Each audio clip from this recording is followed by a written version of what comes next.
Chapter 887. Song Donglai's heart tightened and a bit of dread flashed in his eyes. The Lien family belonged to the occult sect. Their style of doing things was good on the surface, but they did evil things in the dark. Others might know better than him, but he and his other two brothers knew it very well. In the past, he still remembered the members of the Lien family he killed with his own hands. Some of them used demonic weapons with inhumane means. Song Donglai took a deep breath and calmed his nerves. Then he sneered and said, "It's hard to say who will live and who will die today." Lien Bai burst into laughter and said, "You think we're afraid of you just because you set up a trap here? What about those two bastards Ao Wei and Gong Quan? Tell them to get the hell out." Not far away, Gong Quan appeared with more than a dozen of his trusted men. However, he didn't look at the aggressive Lien family, but vigilantly observed the surroundings and sensed the fluctuations in the air. For him, the assassin hiding in the dark was the most dangerous one. Halfway up the mountain, Tan Xiu's eyes were deep and profound as his vision constantly lingered on the Lien family's members. A distance of several hundred meters was nothing to him.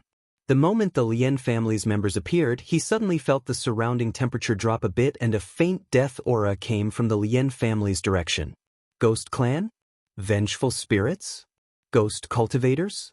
Tan Xiu didn't expect that he would find such an interesting thing when he came here to watch the fight on a whim. He was getting more and more curious about what kind of existence Earth was. Not only did he find traces left by immortals, but he also found traces left by deities. But now, there was even such a strong death aura. Could it be that ghost cultivators also existed here? Shui Yu and Tan Xiu stood side by side as they watched the two sides in the distance. She then asked, "Tan Xiu, who do you think is more powerful?" "The Lien family," answered Tan Xiu. "Song Donglai and the rest will definitely die this time if there's no accident." "Is it because of the two old men of the Lien family?" asked Shui Yu in surprise. "I've seen the ancestors of some families in the occult sect." Tan Xiu nodded and said, "They are lethargic and have 1 foot in the grave." They were lethargic and had half a foot in the grave, but their strength was extremely terrifying. Almost all of them have already entered the Tao through martial arts. Although they don't have any follow-up cultivation methods, making it very difficult for them to break through to the foundation establishment stage, many of them can compete with foundation establishment experts while still in the qi condensation stage. "Are you really not going to help that boss Song?" asked Shui Yu. "As a matter of fact, Song Donglai is very talented." Tan Xiu shook his head and said, "It's already very difficult for him to reach the martial Tao Grandmaster realm before the age of 50. This time, he and his two brothers want to use the Blood Python array to fight for an opportunity, so they have to rely on themselves." Shui Yu didn't speak again, but her eyes revealed a pondering look. Tan Xiu turned to look at her and said again, "Do you think I should help him? After all, we can be considered familiar with each other." "He respects you very much." Shui Yu nodded. Tan Xiu shook his head and said, "The number of people who respected me in the past was innumerable, and the number of people who begged me for help were like carps crossing the river. I could have saved countless people, but I just watched them die. It's not that I'm hard-hearted, but the heavenly Tao is ruthless. Since I've embarked on this cultivation path of no return, I must rely on myself to fight. Of course, there are also exceptions." "What kind of exceptions?" asked Shui Yu. "I'll help those I care about, even if their cultivation wastes and don't want to easily step into danger," said Tan Xiu with a smile. "I'll provide them with cultivation techniques, cultivation resources, and cultivation experience. Also, I'll guarantee their safety." "I suddenly feel that I'm very lucky," said Shui Yu softly with a smile. "Sometimes, luck is also an important factor in success," said Tan Xiu with a smile. Inside Green Lake Agricola, the Lien family's ancestor, Lien Wenxin, slowly walked to Lien Bai's side and stared at the man in front of him as though he was looking at a dead man. He slowly took out a pitch-black bottle from his cyan robe and gloomily said, "Don't waste your breath. All the enemies here must die today, so don't delay their reincarnation." The long saber in Lien Bai's hand was unsheathed and he fiercely shouted, "Kill! Kill all the enemies here!" Tens of meters away, Boss Huang and more than 20 of his men originally had the mentality of watching a good show. Although they were a bit nervous, they didn't have much fear. However, when the Lien family's ancestor spoke, a chill ran through their hearts, and they felt a chill on their backs. Martial artists fought with each other with flashes of blades and shadows of swords, creating a bloody storm. Severed limbs fluttered in the air and blood splashed everywhere. After both sides exchanged blows, Boss Huang and his men felt as though they had fallen into an ice cave, and fear nearly made them scream. Li Chang suddenly grabbed Boss Huang and said in a low voice, "Boss, hurry up and send your men to help my cousin's men. Else, I'm afraid they won't let us go as long as my cousin's men are defeated." Boss Huang turned his head with difficulty and looked at Li Chang with fear in his eyes. Then he bitterly said, "These people are all martial arts experts. How can we help them? Are we supposed to send them to their deaths? Even if it's 10 of them against 1, it'll be a great merit as long as they can hold some of the enemies," said Li Chang hurriedly. "Also, I'm going to take you to hide right away. We'll be easily exposed if there are too many of them." Boss Huang's lips squirmed a few times and he immediately shouted, "All of you, go and help Boss Song's men. Whoever can injure those people will be rewarded with 1 million yuan, and whoever can kill those people will be rewarded with 2 million yuan. Hurry up." As the saying goes, brave men are bound to emerge under heavy rewards. Those hoodlums were Boss Huang's hired thugs. They usually helped him do some shady business deals and were given tens of thousands of yuan each time, which was not a small amount. Their eyes immediately lit up upon hearing Boss Huang's words. Although they were aware that they were no match for those people, they still wisely chose to team up and fight together. Song Donglai's men were several times more than the Lien family's men. Though their strength was much weaker than the Lien family's, their numbers could barely make up for their individual combat strength. Those hoodlums had already made up their minds. More than 20 of them were divided into 3 groups and quickly surrounded the 3 experts of the Lien family. Puff, puff, puff. Amidst the fluctuation in the air, Xiaoya silently appeared next to the scar-faced man and stabbed his sharp dagger like a viper into the scar-faced man's abdomen. He pulled the dagger out in a flash and killed 3 more hoodlums with lightning speed. Gunshots? Amidst the chaotic fighting scene, the Lien family's experts, who had the upper hand, suddenly had their complexions slightly change as they could clearly hear the slight gunshots. In particular, several members of the Lien family who were proficient in firearms realized that it was not an ordinary pistol, but a powerful sniper rifle. "Xiaoya, deal with the gunman." Lien Bai slashed an enemy with his saber, turned his head and glanced around as he roared. Kruer Python. Ao Wei, who had never shown himself, suddenly appeared from the direction of the small lake. Behind him, 4 strong men carrying a 2-meter-tall and 2-meter-wide fine steel cage quickly rushed toward the fighting crowd. As he approached the fighting crowd, Ao Wei roared and slashed the chains outside the cage with his saber, opening the cage door. A 3-meter-long crimson Kruer python shot out of the cage. As it opened its cold fangs and shot behind a Lien family member, its sharp fangs instantly bit the left side of the person's neck. Aya! A shrill scream came out of the Lien family member's mouth. However, the Kruer python didn't stay for long and pounced toward another Lien family member. Beast! Lien Wenian, the Lien family's ancestor, had just killed several of Song Donglai's men.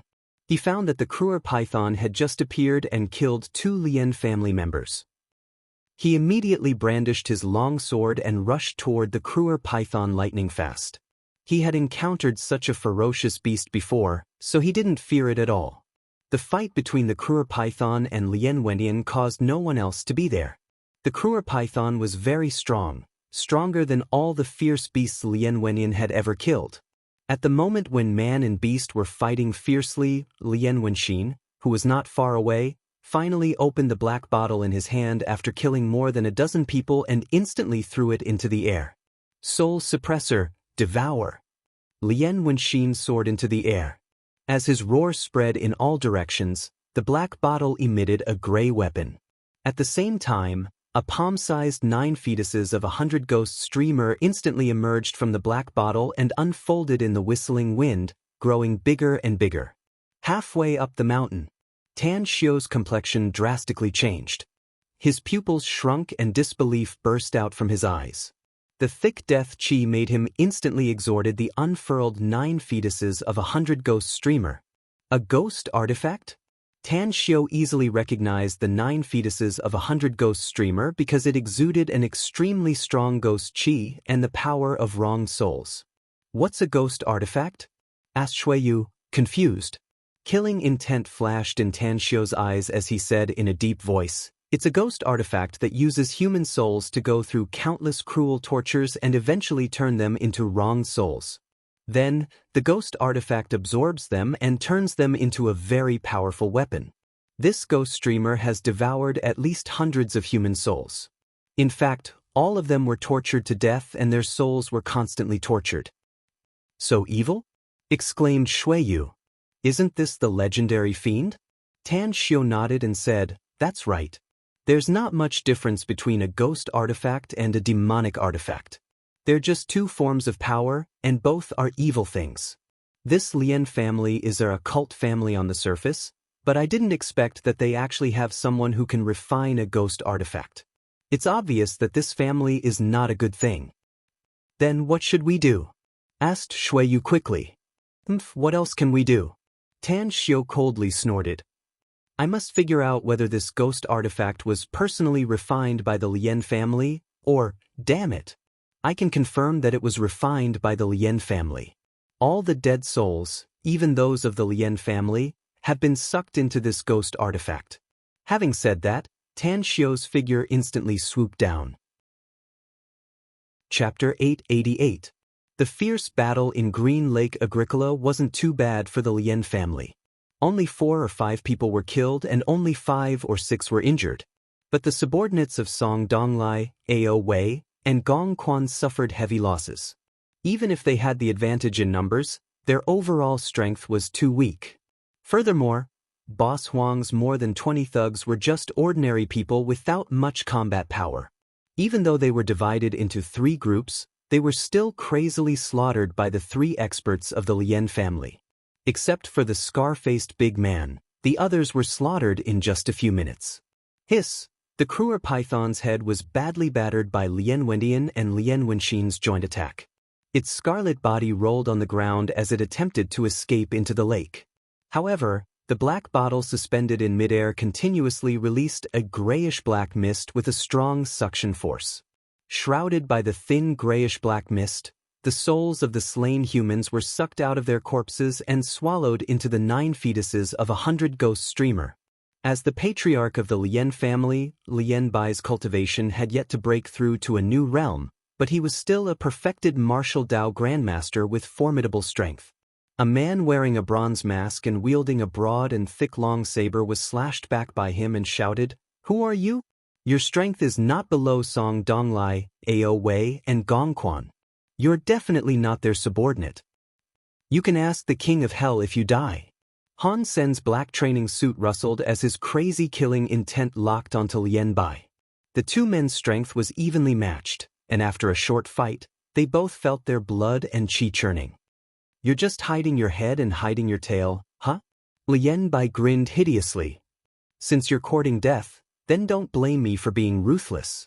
With that said, Lien Bai brandished his saber with his right hand and quickly condensed a fireball with his left hand.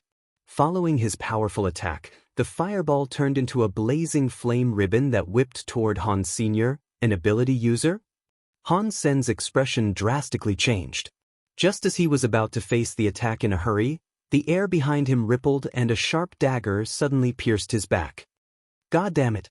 Not even in his wildest dreams did Han Sen expect that the assassin hiding in the dark would launch a sneak attack on him at this moment. His eyes were filled with despair, but there was even more madness. The moment the dagger was about to crush his heart, he suddenly pounced towards the source of the fluctuation in the air. "If you want me to die, then die with me." As soon as Xiaoya's body appeared in the air, Han Sen was already in front of him. Xiaoya swung his long sword, leaving bloody wounds all over his body. Little Ya's cultivation had not even reached the martial Dao Grandmaster realm. He was an expert in assassination, so he had no time to dodge an attack from a martial Dao Grandmaster realm powerhouse. Save me! At this moment he could only pin his hopes on Lian Bai. If Lian Bai could kill Han Sen as quickly as possible, then he would have a chance of survival. Unfortunately, Han Sen's heart had been crushed, and he was doomed to die. Therefore, he did not pay attention to Lian Bai, who was attacking him from behind. At the moment when the long sword in his hand chopped off Xiao Ye's head, a very deep wound of 20 or 30 centimeters was torn on his back. Flaming ribbons pierced Han Sen's body, causing his vitality to quickly fade away. After spurting out a mouthful of blood, he turned his head with difficulty to look at Lian Bai, giving him a murderous look. Unfortunately, I can't do anything about it. You'll die with me. Lian Bai was also seething with killing intent. Xiao Ye's death was like cutting off his right arm, making him feel distressed and suffocated. It must be noted that Xiao Ye was still very young. Even if he had yet to break through to the martial Dao Grandmaster realm, he would probably reach it soon in the future. He was a martial Dao genius. Lian Bai wished he could hack Han Sen into 1,000 pieces and chop him into pieces. However, he did not continue to attack and just stood a few meters away from Han Sen, saying with a heavy voice, "You wanna die? Didn't you see the thing my ancestor took out? Let me tell you, that's the 9 fetuses of a 100 ghost streamer. It can devour human souls and transform them into resentful spirits that will forever be trapped in the streamer. Just wait and see. You'll struggle in endless pain in the future. When the streamer is destroyed one day, your soul will eventually scatter and vanish." A disdainful look appeared on Han Sen's pale face. He didn't believe that ghosts and monsters existed in this world. Souls and resentful spirits were simply a joke. A deep and cold snort sounded. Han Sen's body slightly trembled and a horrified look appeared on his face. Even though he was grateful that his vitality was rapidly fading away, he could still clearly see the fear on Lian Bai's face. He could also clearly see that the arrogant and unruly Lian Bai was now being strangled by a young man from behind at this moment. Tang Xiu glanced around indifferently before his eyes landed on Han Sen and lightly said, "He's right. Your soul would have been imprisoned if I hadn't intervened, and you would have suffered the cruelest torture day and night. Until your consciousness completely disappears and you turn into a mass of resentful energy, a resentful spirit. Once you reach this point, you'll never be able to reincarnate again. It's like your soul will scatter and vanish in a sense." "For you." Lian Bai, whose neck was being strangled by Tan Xiu, shouted with a fearful look on his face. "Are you the Lian family's patriarch?" asked Tan Xiu coldly. "That's right, I'm the Lian family's patriarch," said Lian Bai hurriedly. "Let me go, else you'll be going against my family. My family's 2 ancestors are here, and they're very powerful." 2 ants who have reached the qi refining stage can actually be called powerful? Tan Xiu sneered. "You're just a frog looking at the sky from the bottom of a well. Your knowledge and experience are shallow." While speaking, 2 experts of the Lian family flashed over lightning fast. They saw that Tan Xiu didn't turn around and slashed the long sabers in their hands at Tan Xiu's back. Tan Xiu moved lightning fast and appeared 2 meters away out of thin air. With a thought, dozens of electric currents appeared out of thin air and shot the 2 men's vital points like sharp arrows, directly killing them. Caught by Tan Xiu, Lian Bai could only watch helplessly as the 2 experts of his family died tragically. His heart felt like it had fallen into an ice cave, and his fear turned more intense. He was perfectly aware of the strength of these 2 family experts. Even if they hadn't broken through to the martial arts Grandmaster realm, they were not far from it. Yet, the other party used an electric ability to easily kill them. Such power was definitely 10 times more powerful than the fire attribute ability he could control. "Stop." Tan Xiu looked at the 2 Lian family's ancestors who were besieging the Kruer python, and then looked around and shouted. The rolling sound waves were like an endless tide, spreading out in all directions. 100 meters away, Song Donglai and Ao Wei were struggling to resist the siege of 4 experts of the Lian family. Both of them were already stained with blood. On the ground nearby, Gong Quan had been killed and no longer had any signs of life. What's going on? Patriarch. Who's that? More than a dozen experts of the Lien family gave up on attacking and quickly gathered together, looking at Tan Xiao as though they were facing a formidable enemy. They were shaken because their patriarch, Lien Bai, was unexpectedly captured by the other party. Lien Wendian furrowed his brows and shouted in a deep voice, "Wenxin, I'll leave this cruel python to you." After that, he instantly dashed toward Tan Xiao and stopped a dozen meters away from Tan Xiao, saying in a deep voice, "Let's talk about the conditions." Tan Xiao shot a grim look at Lien Wenin and indifferently said, "I'll capture that old geezer. Bring me that cruel python as well." Understood. Mo, who had followed Tan Xiao from halfway down the hillside, dashed toward Lien Wenxin lightning fast and arrived in front of him nearly in an instant. The latter's complexion drastically changed as he fiercely punched his abdomen. As he flew backward, Mo followed him like a shadow and instantly mimicked Tan Xiao's move, grabbing the back of Lien Wenxin's neck. "Get down!" A straight punch without any technique bombarded the cruel python's body once again. Along with the cruel python's miserable howl, Mo fiercely kicked the cruel python tens of meters away and smashed it to the ground more than 20 meters away from Tan Xiao. It struggled and screamed, yet it couldn't move again. Domineering. Powerful. The strength that Mo displayed caused everyone present to suck in a breath of cold air. Especially the people of the Lien family. Their eyes were as big as copper bells as they subconsciously took a step back in shock. Mr. Tang. At this time, Song Donglai and Ao Wei were the happiest. Both of them had found out that Han Sen was seriously injured and it seemed that he wouldn't be able to live. They thought that they would die here today, but they didn't expect that Tan Xiao would suddenly take action. Tan Xiao nodded in response. His left hand constantly cast seals and the 9 fetuses of 100 ghost streamer suspended in the air was forcibly pulled over and grabbed by Tan Xiao. "Are you the one who refined this thing?" Lien Wenin was also scared at the moment. He thought that he and his brother, Lien Wenxin, had cultivated for more than 100 years and their strength had reached the pinnacle. Never did he expect that a plain-looking middle-aged man could easily capture Lien Wenxin. "Who the hell are you?" Lien Wenin didn't answer Tan Xiao and asked in a deep voice as though he was facing a formidable enemy. Tan Xiao sealed Lien Bai's acupoints and threw him to the ground like a dead dog. Then he indifferently said, "It doesn't matter who I am. What's important is whether this thing was refined by you or not." Lien Wenin took a deep breath and said, "That's right. We refined it." Tan Xiao coldly snorted and said, "You Liens deserve to die for refining such a sinister ghost artifact." His voice faded away. Jin Shi, who was standing next to Tan Xiao, instantly moved and punched Lien Bai, who was lying on the ground, to death.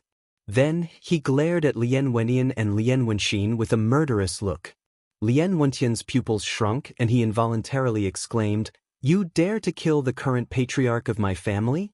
Do you really want to become my family's mortal enemy?" Tan Xiao coldly snorted and said, "Do you want to become my enemy?" Chapter 889. Tan Xiao had once been able to ascend to the peak of the immortal world and become a supreme figure in the immortal world, so he naturally wouldn't care about the lives of a few people. But regardless of whether it was in his previous life or this one, he was extremely disgusted by massacring ordinary people or the unscrupulous killing of the weak. Demons. That was what the immortal world called such people, and countless righteous people would kill them without hesitation. In order to refine the 9 fetuses of 100 ghost streamer, the Lien family had to kill countless people. If they were only killing enemies, it would not matter. However, in the current situation, they wanted to kill all the people in Green Lake Agricola, extract everyone's soul, and finally turn them into resentful spirits. This was definitely something that only demons could do. Looking at Lien Wentian's angry expression, Tan Xiao coldly snorted and said, I want to know if your Lien family participated in the refining of ghost artifacts?" Lien Wentian angrily said, "I don't know what you're talking about, but if you're talking about the 9 fetuses of 100 ghost streamer, I can tell you that the one in your hand is only one of them. There are a total of 9 fetuses of 100 ghost streamers, and they are controlled by the 9 strongest members of the Lien family. If you dare to make an enemy of my Lien family, you will have to face the wrath of even more experts of my Lien family. 9. Tan Xiu's pupils shrunk and his murderous aura instantly soared. A divine sword instantly appeared in his hand and he slashed it like a meteor, directly cleaving Lien Wenin into 2 halves. He then shouted, "Kill all the people of the Liens present." Mo Ao, Jin Shi, Shui Sha, and He Xiong instantly launched an attack. Their strength was dozens of times stronger than the Lien family's members. They were like tigers entering a flock of sheep. Under the horrified eyes of Song Donglai, Ao Wei, and the others, all the Lien family's members were killed in just half a minute. Dozens of meters away, Boss Huang and Li Chang were hiding at the window in the corner of the building. When Boss Huang saw Tan Xiu, he glared at him with hatred. "My God! How is that possible?" Boss Huang's body trembled as fear gnawed at his heart like a venomous snake. Never in his wildest dreams would he have imagined that the enemy he had brought with him in such a threatening manner would be so terrifying. That person and those people he brought with him, how could they be normal people? They were simply a group of killing gods. Li Chang squinted his eyes.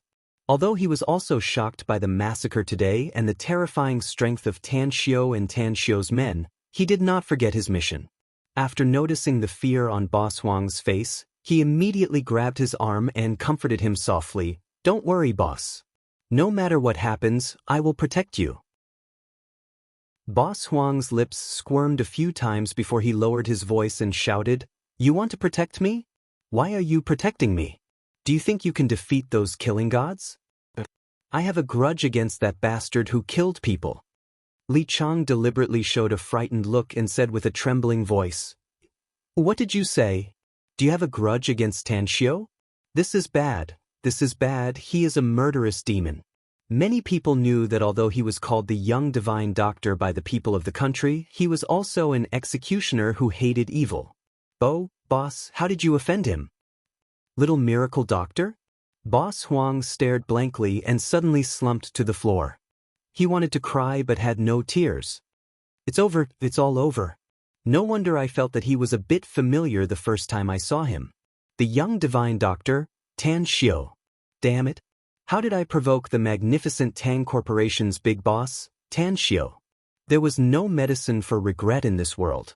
Otherwise, Boss Huang was willing to buy a medicine for regret even if he had to spend all his assets.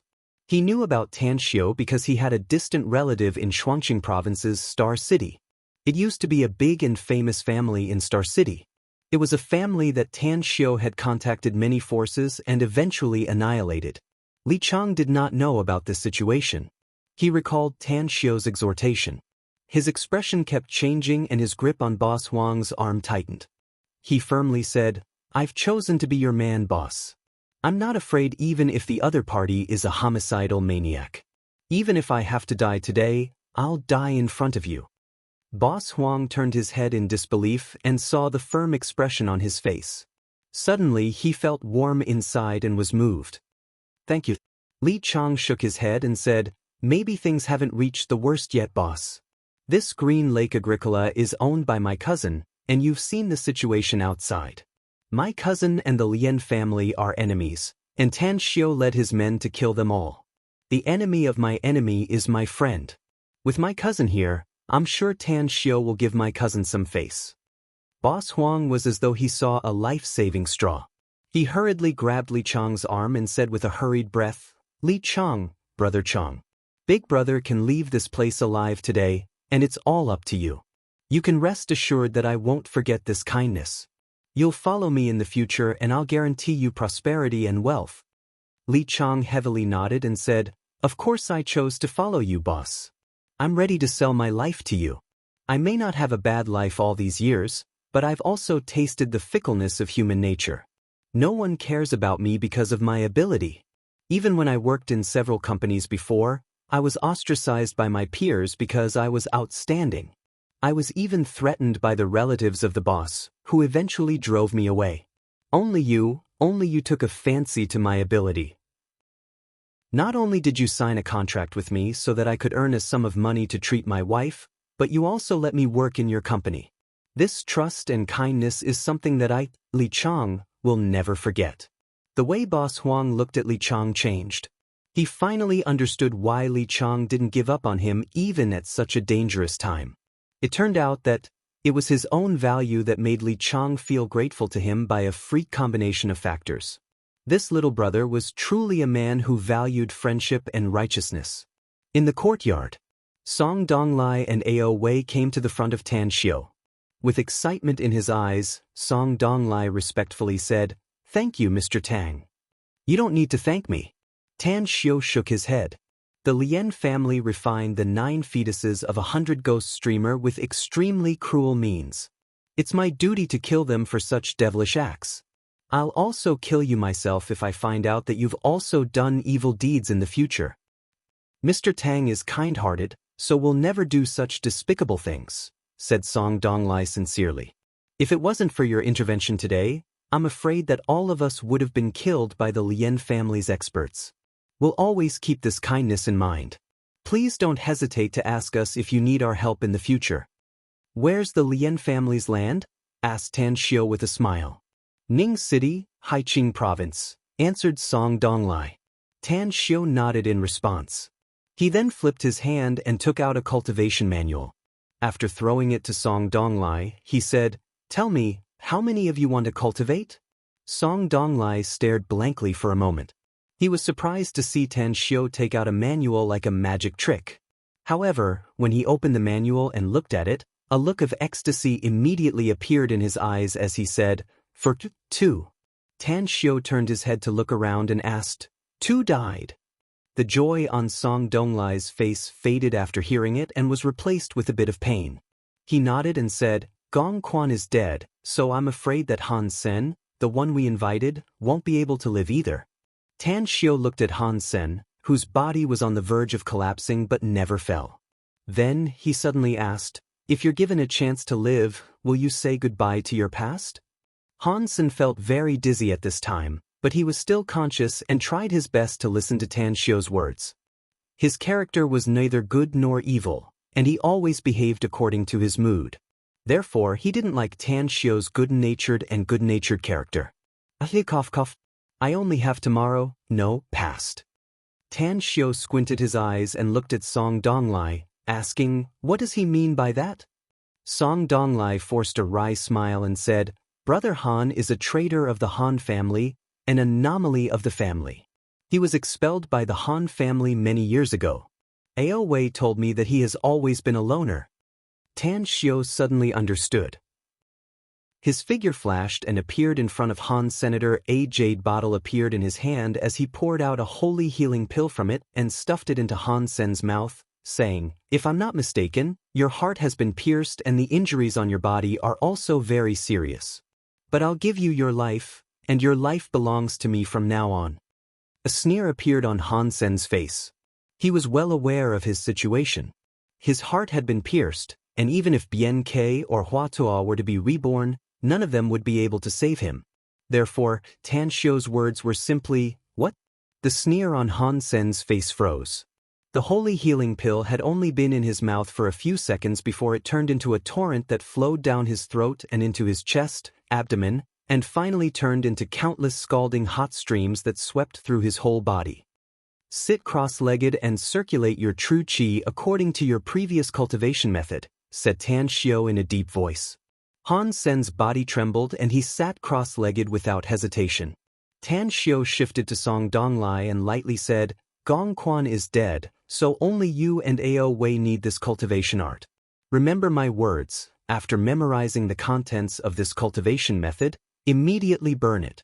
You too can cultivate it, but you can't teach it to anyone without my permission. Else I can bestow power to you, but I can also take it back. As for what I need you to do, we'll talk about it later." Song Donglai and Ao Wei exchanged glances and respectfully said, "You can rest assured that we'll never teach it to anyone else." Tan Xiu nodded and waved to Shuiyu, who had already come down from the mountain and was standing tens of meters away. Then, he said, "The matter here is over and the enmity between you and the Liens has been resolved. Cultivate well in the future. I hope you can become stronger in the future. Song Donglai hesitated and said, Mr. Tang, so many people of the Lians died here today. Even their patriarch and 2 ancestors have died. The enmity between us and the Lians has probably deepened. I believe it won't be long before they... Chapter 890.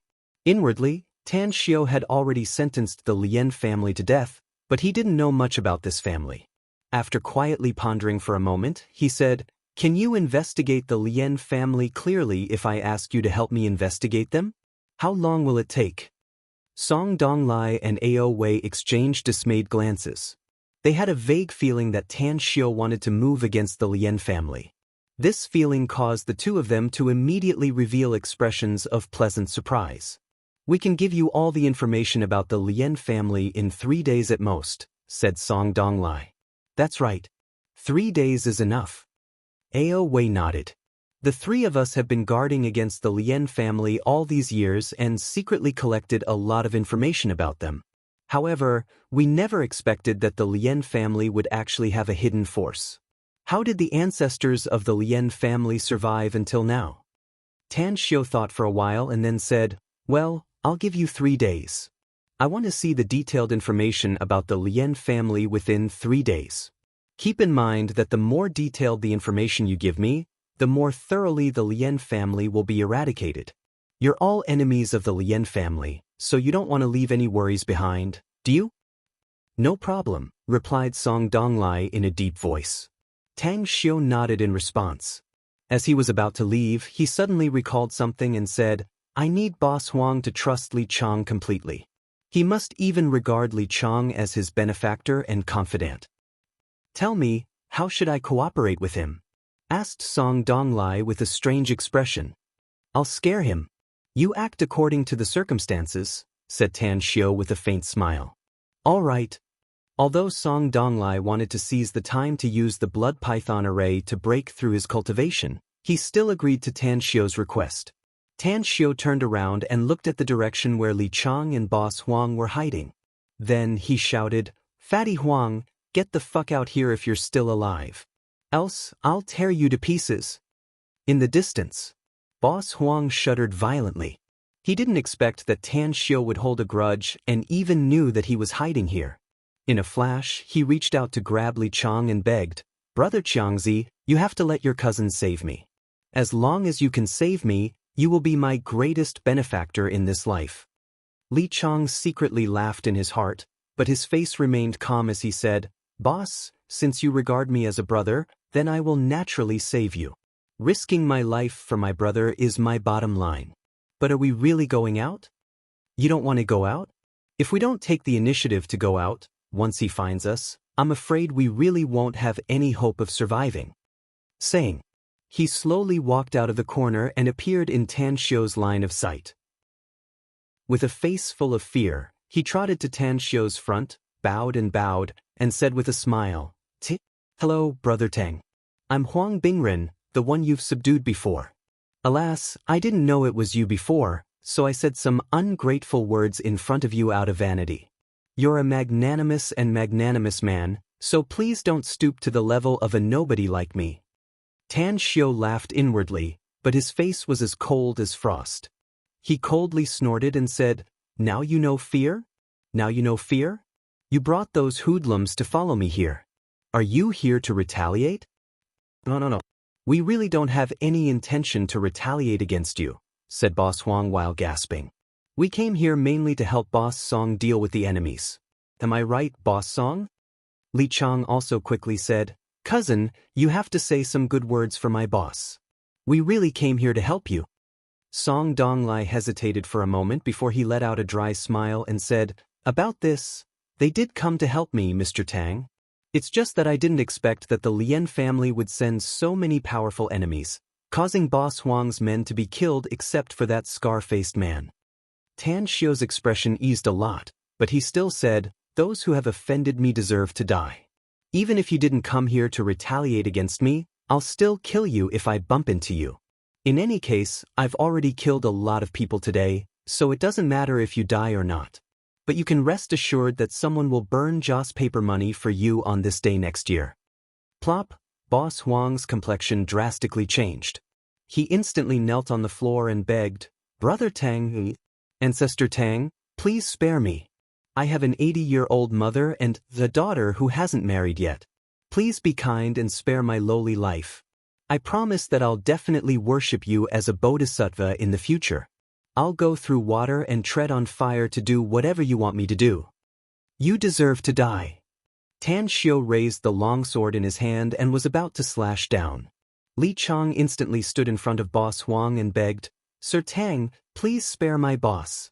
He's really a good man, but he loves to save face. He didn't know your identity before, so he didn't mean to offend you. Please spare him this time for the sake of my cousin. Otherwise, you can kill me as well." Song Donglai's complexion drastically changed. He strode toward Li Chang and fiercely slapped his face and cursed, "You bastard! What the hell are you talking about?" Having said that, he turned to look at Tan Xiu and said with an obsequious smile, "Mr. Tang, this is my cousin.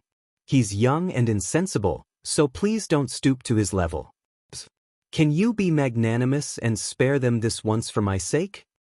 I should give you face by right, but—" Tan Xiu sneered. "Mr. Tang, Qiangzi is my closest cousin. My aunt will be very sad if he's gone," said Song Donglai decisively. 10 million. I'm willing to pay 10 million to save his life. Boss Huang hurriedly shouted, "Me too. My life too. I'll also pay 10 million. Tan Xiu squinted his eyes and coldly snorted, "Do you think I, Tan Xiu, care about 20 million? Let alone 20 million. I don't care even if it's 200 million. However, this cousin of yours is not bad. He's even willing to risk his life for his boss. Such a person is worth making friends with. All right, for his sake, I'll let this matter go." Boss Huang looked ecstatic and heavily kowtowed to Tan Xiu 3 times. Then he gratefully said, "Thank you for sparing my life, Mr. Tang. You're my idol in my heart, and I'll never disrespect you again in the future." Tan Xiu rolled his eyes and lightly said, "I won't kill you, but you can't escape from the punishment. You brought so many people here today, so take out 10 million and give it to their families as a pension. Remember to control your little brother well in the future, else I don't mind turning you into a living eunuch first and then feeding you to the dogs." Yes. Cold sweat drenched Boss Huang's back as he repeatedly nodded like a chicken. After a short while, Tan Xiu left Green Lake Agricola. As the off-road Mercedes-Benz drove out of the gate, Tan Xiu immediately asked Mo Ao to book a plane ticket to Ning City in Haiqing Province. In the back seat, Tan Xiu fiddled with the 9 fetuses of a 100 Ghost streamer. After studying it, he found that there were more than 450 souls in the streamer, and nearly half of them had been refined into vengeful spirits without consciousness. Unless Tan Xiu could become a supreme in the immortal world again, even a perfected golden immortal wouldn't be able to restore these vengeful spirits. Additionally, the 9 fetuses of a 100 Ghost streamers' refinement was very crude. Although there were 2 layers of arrays inside, they were very low-level arrays that he could completely master after studying them. Ashes to ashes, dust to dust. The sins of the past life will be repaid in the next life, and the next life will be reborn. The 6 paths of reincarnation are the cycles of karma. I'm fated to encounter this matter today, so I can't just stand by and watch. Go. Reincarnate as soon as possible. I hope you'll be luckier in your next life." Tan Xiu's fingers moved, and a trace of heaven and earth nether power condensed at his fingertips. In just an instant, hundreds of souls swarmed toward that trace of nether power. Just before they were sucked in by the nether power, all the souls turned around and bowed to Tan Xiu. The remaining vengeful spirits, Tan Xiu pondered for a moment and finally decided to let them return to this world. The rise and fall of karma had come to an end, so there was no need to be trapped in the 9 fetuses of a 100 Ghost streamer, and there was no need to stay in the world as vengeful spirits to harm others. Just as he pulled nearly 200 vengeful spirits out of the 9 fetuses of a 100 Ghost streamer, his body suddenly shook. The countless planets in his dantian vibrated violently, the most obvious being the planet the size of a ping-pong ball.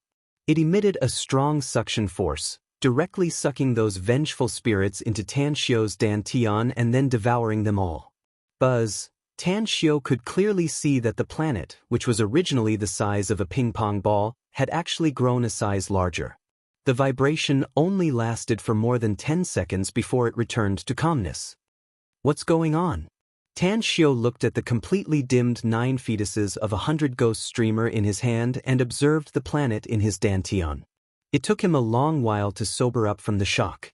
Shui Yu, who was sitting next to Tan Xiu, looked at Tan Xiu with a dumbfounded expression. After a while, she couldn't help but pull Tan Xiu's arm and worriedly asked, "You, are you all right?" Tan Xiu turned his head and looked at Shui Yu's worried expression, saying, "I'm fine."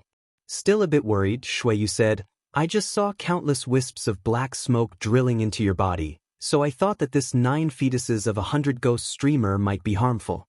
I'm relieved that you're all right." "I don't know what happened, to be honest," said Tan Xiu bitterly. "I just pulled those vengeful spirits out of the 9 fetuses of 100 ghost streamer, and they suddenly drilled into my body. I feel that I've become stronger because I've devoured those vengeful spirits without any self-consciousness. It's like, those vengeful spirits are super tonics, miraculous elixirs in the eyes of cultivators." Devoured? Shui Yu was dumbfounded and shocked by Tan Xiu's words. Chapter 891. At Green Lake Agricola. After Boss Huang got up from the ground, he looked at Song Donglai with a grateful expression and repeatedly thanked him. "Thank you for helping me today, Boss Huang. I'll always keep this great kindness in mind. If you need my help in the future, please don't hesitate to ask. As long as I can do it, I'm willing to go through mountains of blades and seas of fire." Song Donglai's expression was a bit cold as he shook his head and said, "You don't need to thank me. I actually don't know if Tan Xiu will give me face or not. Of course, the most important thing is my cousin. I can tell that Tan Xiu appreciates him very much. If you want to thank someone, thank this cousin of yours." "Cousin, Boss Huang treats me as a brother, so I naturally have to regard him as a respectable big brother." Li Chang quickly waved his hand. "You don't need to thank me." Feeling warm inside, Boss Huang opened his arms and gave Li Chang a big hug. He then patted Li Chang's back and said, "I'll never forget Brother Chang's great kindness to me today. Brother Chang will be my company's sales manager starting today. We brothers will share blessings and misfortunes in the future." He was not stupid. Not to mention that Li Chang had saved his life today. Just the fact that Li Chang was Song Donglai's cousin was enough for him to regard him as a benefactor. Who was Song Donglai? Although he was not as good as Tan Xiu, he was also a hidden and fierce man. Which one of Song Donglai's men today wasn't a martial arts expert? Including himself, whose martial prowess was simply heaven-defying. He was able to establish a relationship with such a fierce man through Li Chang. It would be greatly beneficial for him in the future if he could make friends with him in the future. Song Donglai nodded with satisfaction and said, "Thank you for taking care of my cousin, Boss Huang. I'll hand him over to you in the future. But don't forget what Mr. Tang told you. Else, I'm afraid the consequences will be very serious if Mr. Tang sends someone to investigate and finds that you didn't do as he said." Boss Huang hurriedly nodded and said, "Definitely. I'll never forget it." Song Donglai waved his hand and said, "All right. You must keep everything that happened here to rot in your stomach. Even if you're drunk or dreaming, you mustn't say a word about what happened today. Else, Mr. Tang doesn't need to do anything, I won't spare you." "Yes, yes, yes." Boss Huang and Scarface nodded vigorously. What happened today was beyond their understanding. Even if they were given 100 guts, they would not dare to spread the news. However, the death of more than 20 of his men gave him a headache.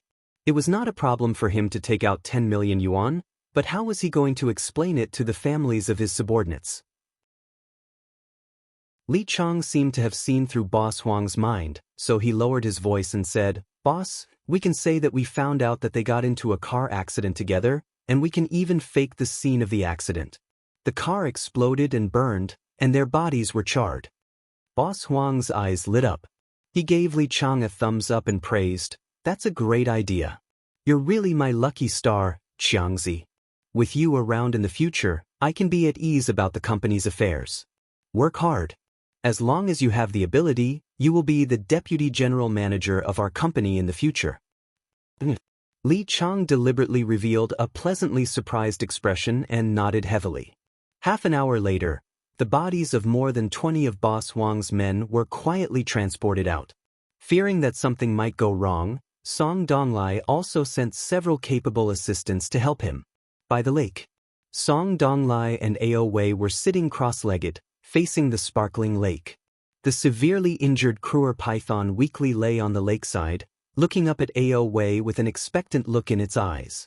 Ao Wei took out a porcelain bottle from his pocket, unplugged the cork, poured out a red pill, and threw it into the Kruer python's mouth. Immediately after, the Kruer python swallowed the red pill. Immediately after, its body suddenly exploded and turned into a blood mist that shrouded Song Donglai and Ao Wei 2 meters away. Activate. The two men exchanged glances and stimulated a very important acupoint in their bodies without hesitation. The blood mist that shrouded a radius of more than 10 meters didn't dissipate with the wind, but kept surging into their bodies. Haiqing Province. Ning City was the provincial capital city of Haiqing Province. It was also the city with the most rapid development and the best economy in the entire province. There were many high-rise buildings and countless shops in the city. Wide roads extended in all directions. South City. The Miao family's manor, which occupied an area of more than 10 acres, was the most mysterious place in the eyes of the people in Ning City. The gate of this place was usually closed and heavily guarded. As the number 1 family in Ning City, the Miao family had a very deep heritage and a large number of family members. On the north side of a small artificial lake stood a 3-story European-style villa. In the study room on the 2nd floor of the villa, Miao Wenong was intently reading a stack of documents. 8 billion. A satisfied look appeared on his dignified face when he saw the final sum. The business this year was very prosperous. The company controlled by the Miao family had a total revenue of 8 billion. It had only been half a year, and he was really satisfied with it. How was it, big brother? Asked a charming woman sitting in front of Miao Wentong with a faint smile after seeing his expression. Well done, Fengling, said Miao Wentong with satisfaction. Our Miao family's business is getting better and better, but the pressure will also increase in the future. The courage on your shoulders is very heavy. If you feel that you can't bear it, just tell me and I'll arrange more people to help you. No problem. Miao Fengling shook her head and smilingly said, I have a lot of capable helpers. However, what are you going to do about the internal purchase issue in Star City? Whether it's the magnificent Tang Corporation or the Long Group, they have already started. Miao Wenong pondered for a moment before he shook his head and said, if they want to do the internal purchase, then let them do it. It's already a blessing that we can get the cooperative development rights of the new city, so don't think about making more money after the price increase. I've discussed this matter with the other families, and we've come to the same decision. That's really a pity. Miao Fengling regretfully said, the development and construction of the new city is really great. It's bound to become the largest and most prosperous urban area in Shuangqing province in the future. There will definitely be a lot of powerful people living there in the future. We're really reluctant to waste such a great opportunity. What's there to be reluctant about? Miao Wentong said with a smile. The construction of the new city is only the first phase. There will be a second, third, and fourth phase later. Not doing it this time doesn't mean that we won't do it in the future. As long as we rely on the magnificent Tang Corporation and the Long Group, we'll have a long time to make money in the future. You're right. Miao Fengling nodded. However, I really want to see the general manager of the magnificent Tang Corporation, Kang Xia. That woman is really amazing. The one who's really amazing is not Kang Xia, but her boss, Tan Xiu. Miao Wenong shook his head and smilingly said, of course, Kang Xia is also very amazing. Of course, Kang Xia is also very powerful. After all, being able to capture Tang Xiu's heart is already a heaven-defying means. Miao Fengling couldn't help laughing and said, second brother, I know that Tan Xiu is amazing, but how can I see such a high and mighty figure?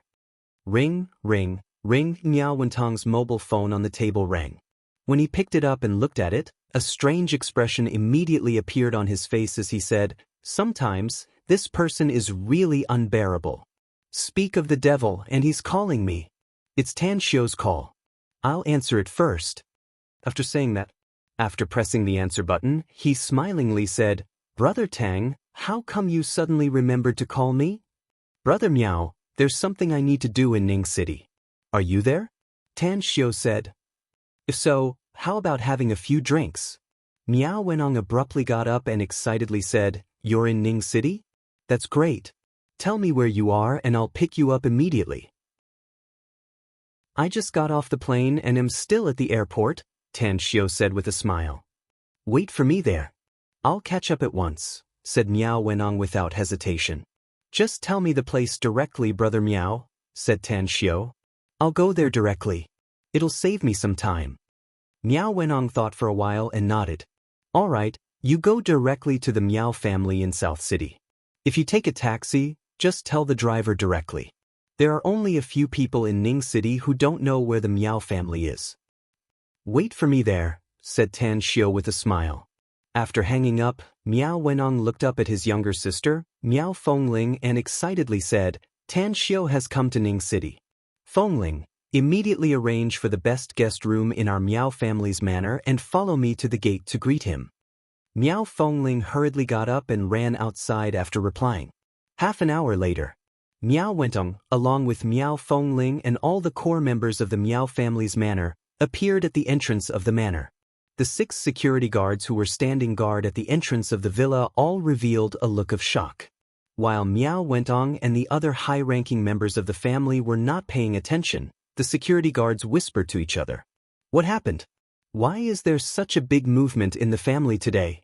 Not only did most of the high-ranking members of the family come out, but even the patriarch also came outside.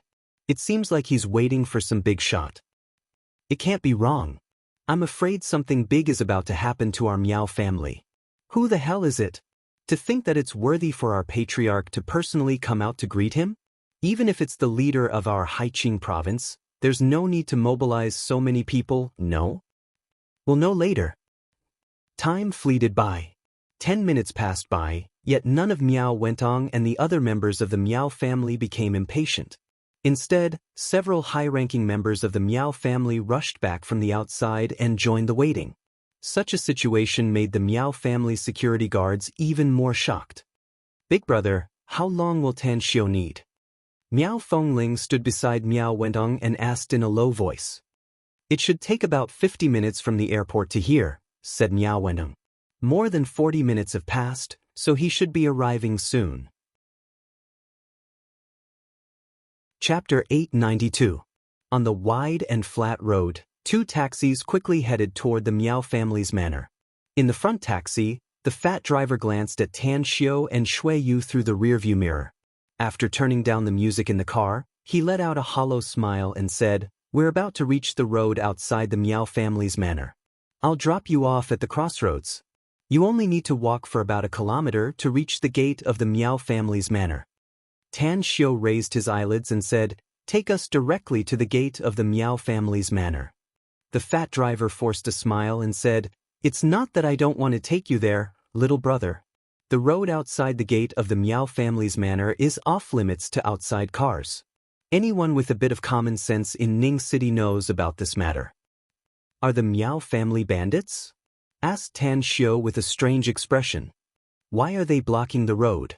The fat driver shook his head and sighed. "Not only are the Miao family not bandits in Ning City, but they're also a very famous philanthropic family. The main reason is that the road was built by the Miao family themselves, and there's only the Miao family in the vicinity. Of course, it's also because of something that happened many years ago." Tan Xiu's interest was piqued and he smilingly asked, "Tell me, what's the matter?" "This." The fat driver hesitated. On the front seat, Mo Awe took out a few $100 bills and put them on the dashboard, saying, "Our boss asked you to speak, so tell him." The fat driver's spirit shook and he smilingly said, "It's not a big deal actually. It's just that the Miao family was robbed many years ago. I remember that the news was that a very precious family heirloom of the Meow family was stolen by the thieves. Since then, the entire manor of the Meow family has been installed with surveillance cameras and there are many Meow family security guards patrolling the surroundings. Gradually, no one uses the road repaired by the Meow family anymore. Tan Xiu suddenly understood and smilingly said, "Master, just take us directly to the gate of the Meow family's manor. Don't worry, it'll be fine." "Don't trouble me, little brother," said the fat driver helplessly. In the past, there was also someone who drove a car to the Meow family's gate. He was a taxi driver just like me. As a result, I was beaten up by the Meow family's security guards. Although the Meow family paid a sum of money for my medical expenses and nutrition, don't worry about it. Tan Xiu smiled.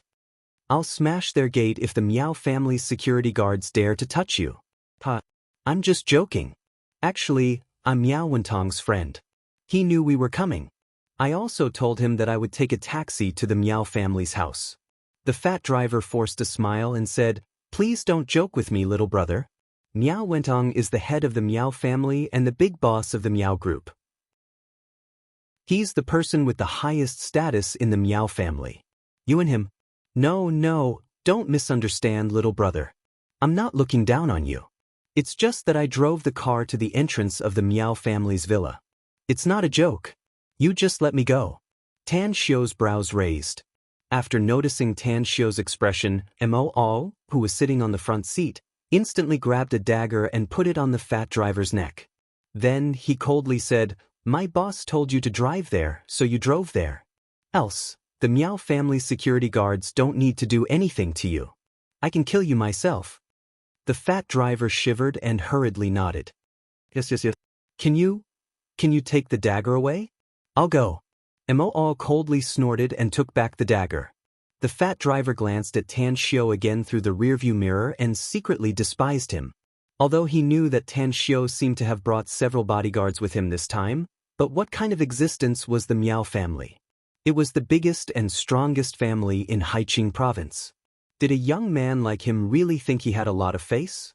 Quickly, he communicated with the taxi driver through the intercom and drove the car to the east-west road in front of the Meow family's gate. A surprised expression suddenly appeared on the fat driver's face after driving for about a kilometer. He had never seen most of the Meow family's high-ranking members before, but he had seen Meow Wentong countless times on TV and in the newspapers. This is strange. Could it be that my eyes are playing tricks on me? Why do I see the Meow family's patriarch, Miao Wentong? Why is he standing in front of the gate? It seems like he's here to welcome some important people. The fat driver subconsciously turned his head and glanced at Tan Xiu. He was secretly shocked. Could it be that the Meow family's patriarch, Miao Wentong, and the people around him are here to welcome the passengers I'm driving? Creak! The taxi stopped at the Meow family's gate. Miao Wentong, who had been waiting for a long time, strode to the first taxi and quickly opened the back seat's door. He was slightly stunned when he saw a breathtakingly beautiful woman inside. Immediately after, he bent down to look at the woman's side and laughed aloud. "You scared me, Brother Tang. I thought I picked up the wrong person." After Shui Yu got off, Tan Xiu also got off from the other side. He smiled at Miao Wentong and walked around the front of the car to give him a big hug. Then he said with a smile, "Brother Miao, you don't know the others, but you should know Shui Yu, right?" "I do, Brother Tang." "You're really lucky," said Miao Wentong with a smile. "I'd be blind if I didn't know such a great beauty like Miss Shui."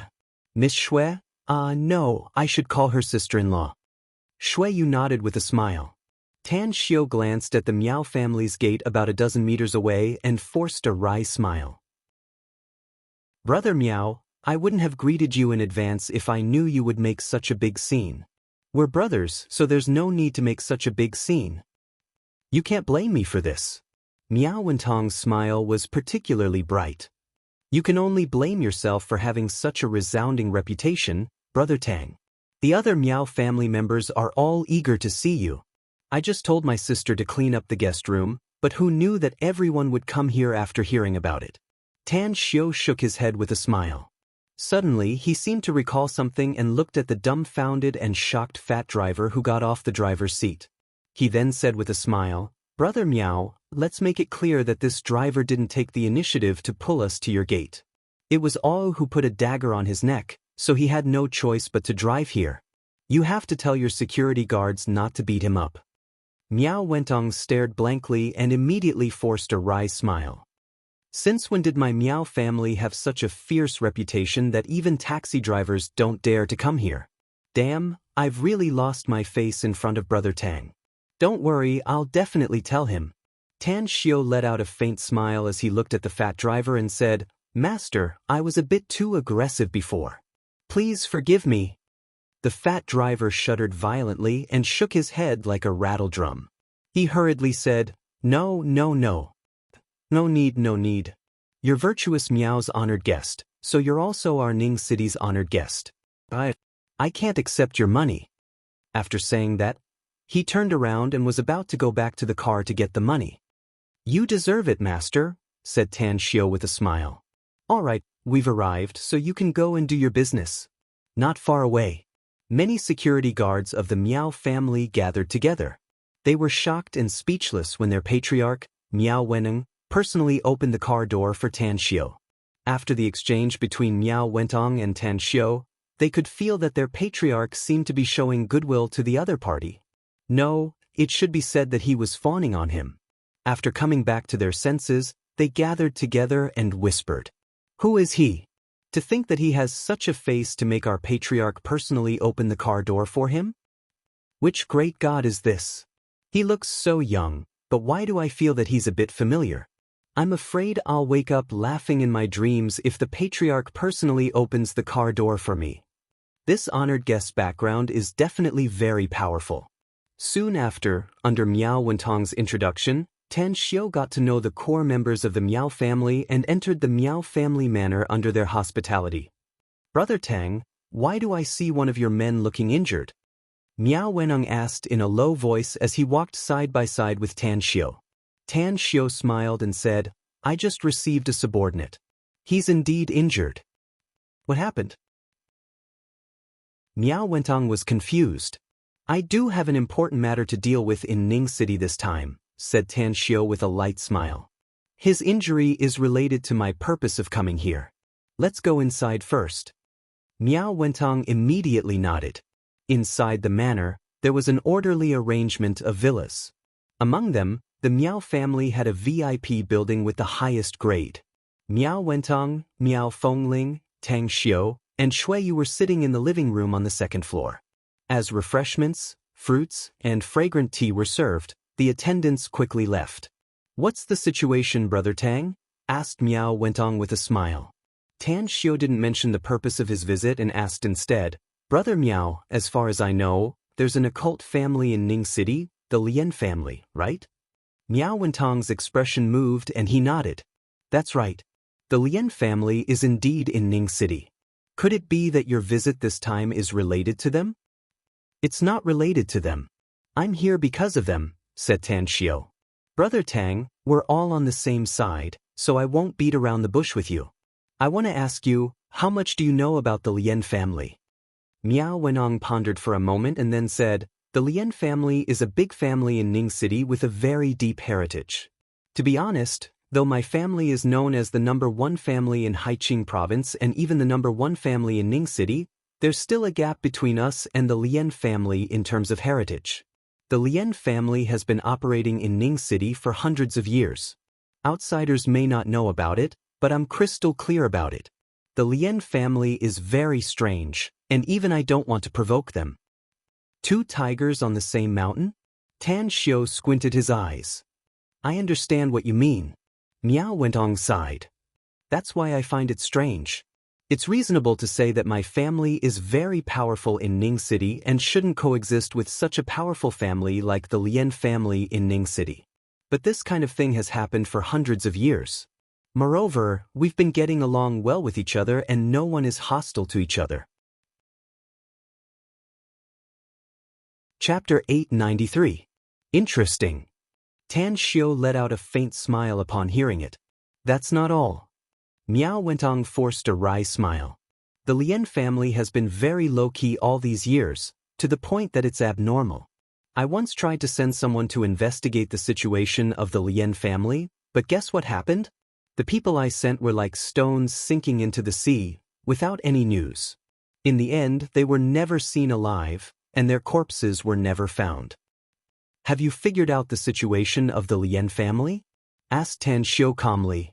I've figured it out. I've personally investigated them many times and finally confirmed that the Lien family is very abnormal and evil. Their clan had used some sort of method to ensure that all of their clan's old ancestors were able to survive. The oldest among them was over 260 years old. It's just that the Lien family's ancestors rarely go out and even rarely leave their ancestral shrine. Tan Xiu nodded and said, "This Lien family is indeed very evil. It can even be described as evil. However, I've killed the Lien family's patriarch, the 2 ancestors, and more than 20 experts of the family. My purpose in coming to Ning City this time is to eradicate this malignant tumor of the Lien family." Miao Wentong's eyes instantly widened with an incredulous look on his face. Miao Fengling at the side was dumbfounded as she looked at Tan Xiu. The Lien family's patriarch, Lien Bai, is dead? Miao Wentong gulped and asked in shock, "Brother Tang, what's the situation with the Lien family? How did you have a conflict with them?" "There's no enmity between me and the Lien family." Tan Xiu shook his head. "A few days ago in Chang City, I happened to run into a group of people from the occult sect who have enmity with the Lien family. I originally had no intention to intervene in their enmity. But the Lien family's ancestors suddenly unleashed a ghost artifact to devour the souls of the dead. I learned from the Lien family's ancestor that this ghost artifact is called the 9 fetuses of 100 ghost streamer. Ghost artifact? Devouring souls? There's such an evil weapon in this world? Miao Wentong was aghast. I didn't think about it before either. Tan Xiu nodded and said, but ever since I found the 9 fetuses of 100 ghost streamer, I knew that this kind of ghost artifact does exist.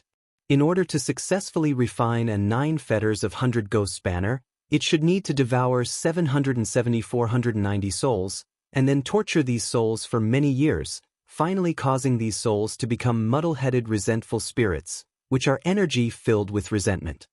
Evil! Miao Wentong's heartbeat sped up, and a furious expression appeared on his face. Maybe I wouldn't have bickered with them if the Liens killed people who deserved it. Tang Xiu nodded and said, but they even killed ordinary people. I don't know how many innocent people have died tragically in their hands over the years in Yangqi. I think the clansmen you sent to investigate the Lien family's intelligence might have met the same fate. What? Miao Wentong's expression suddenly changed and he abruptly got up from the sofa. Killing intent flashed in his eyes as he said, Brother Tang, I finally understand why so many ancestors of the Lien family have survived. I also finally understand why the Lien family is so evil. Don't these bastards fear the cycle of the heavenly Tao and karma? The Lien family has fallen into the demonic path, sneered Tan Xiu. Miao Wenong took a deep breath and said in a deep voice, Brother Tang, my family wouldn't have easily become enemies with the Lien family if we didn't know about this. But now, we must eliminate the Lien family and destroy those evil ghost artifacts. What do you think we should do, Brother Tang? My family will fully cooperate with you. Tan Xiu pondered for a moment and then asked, how many cultivators does the Miao family have? Only me, answered Miao Wentong with a forced smile. You were already a cultivator when we first met, said Tan Xiu with a puzzled expression. Why are you the only cultivator in the Miao family until now? Why don't you teach them cultivation arts? It's a rule set by our ancestors that only one person can cultivate in the Miao family, said Miao Wentong. That person is the patriarch of the Miao family. Furthermore, the main reason is that we're worried that the Miao family will have an internal power struggle and the brothers will kill each other. Tan Xiu suddenly understood and nodded. Your current cultivation is high enough, and there's still a lot of room for improvement in the future. If you can, you should break this rule. The Miao family is good, especially with you overseeing it. I'm sure there won't be any big trouble in the future. Brother Tang, when you taught me a more profound cultivation art, You said that I'm not allowed to teach it to others. This, said Miao Wenong hesitantly.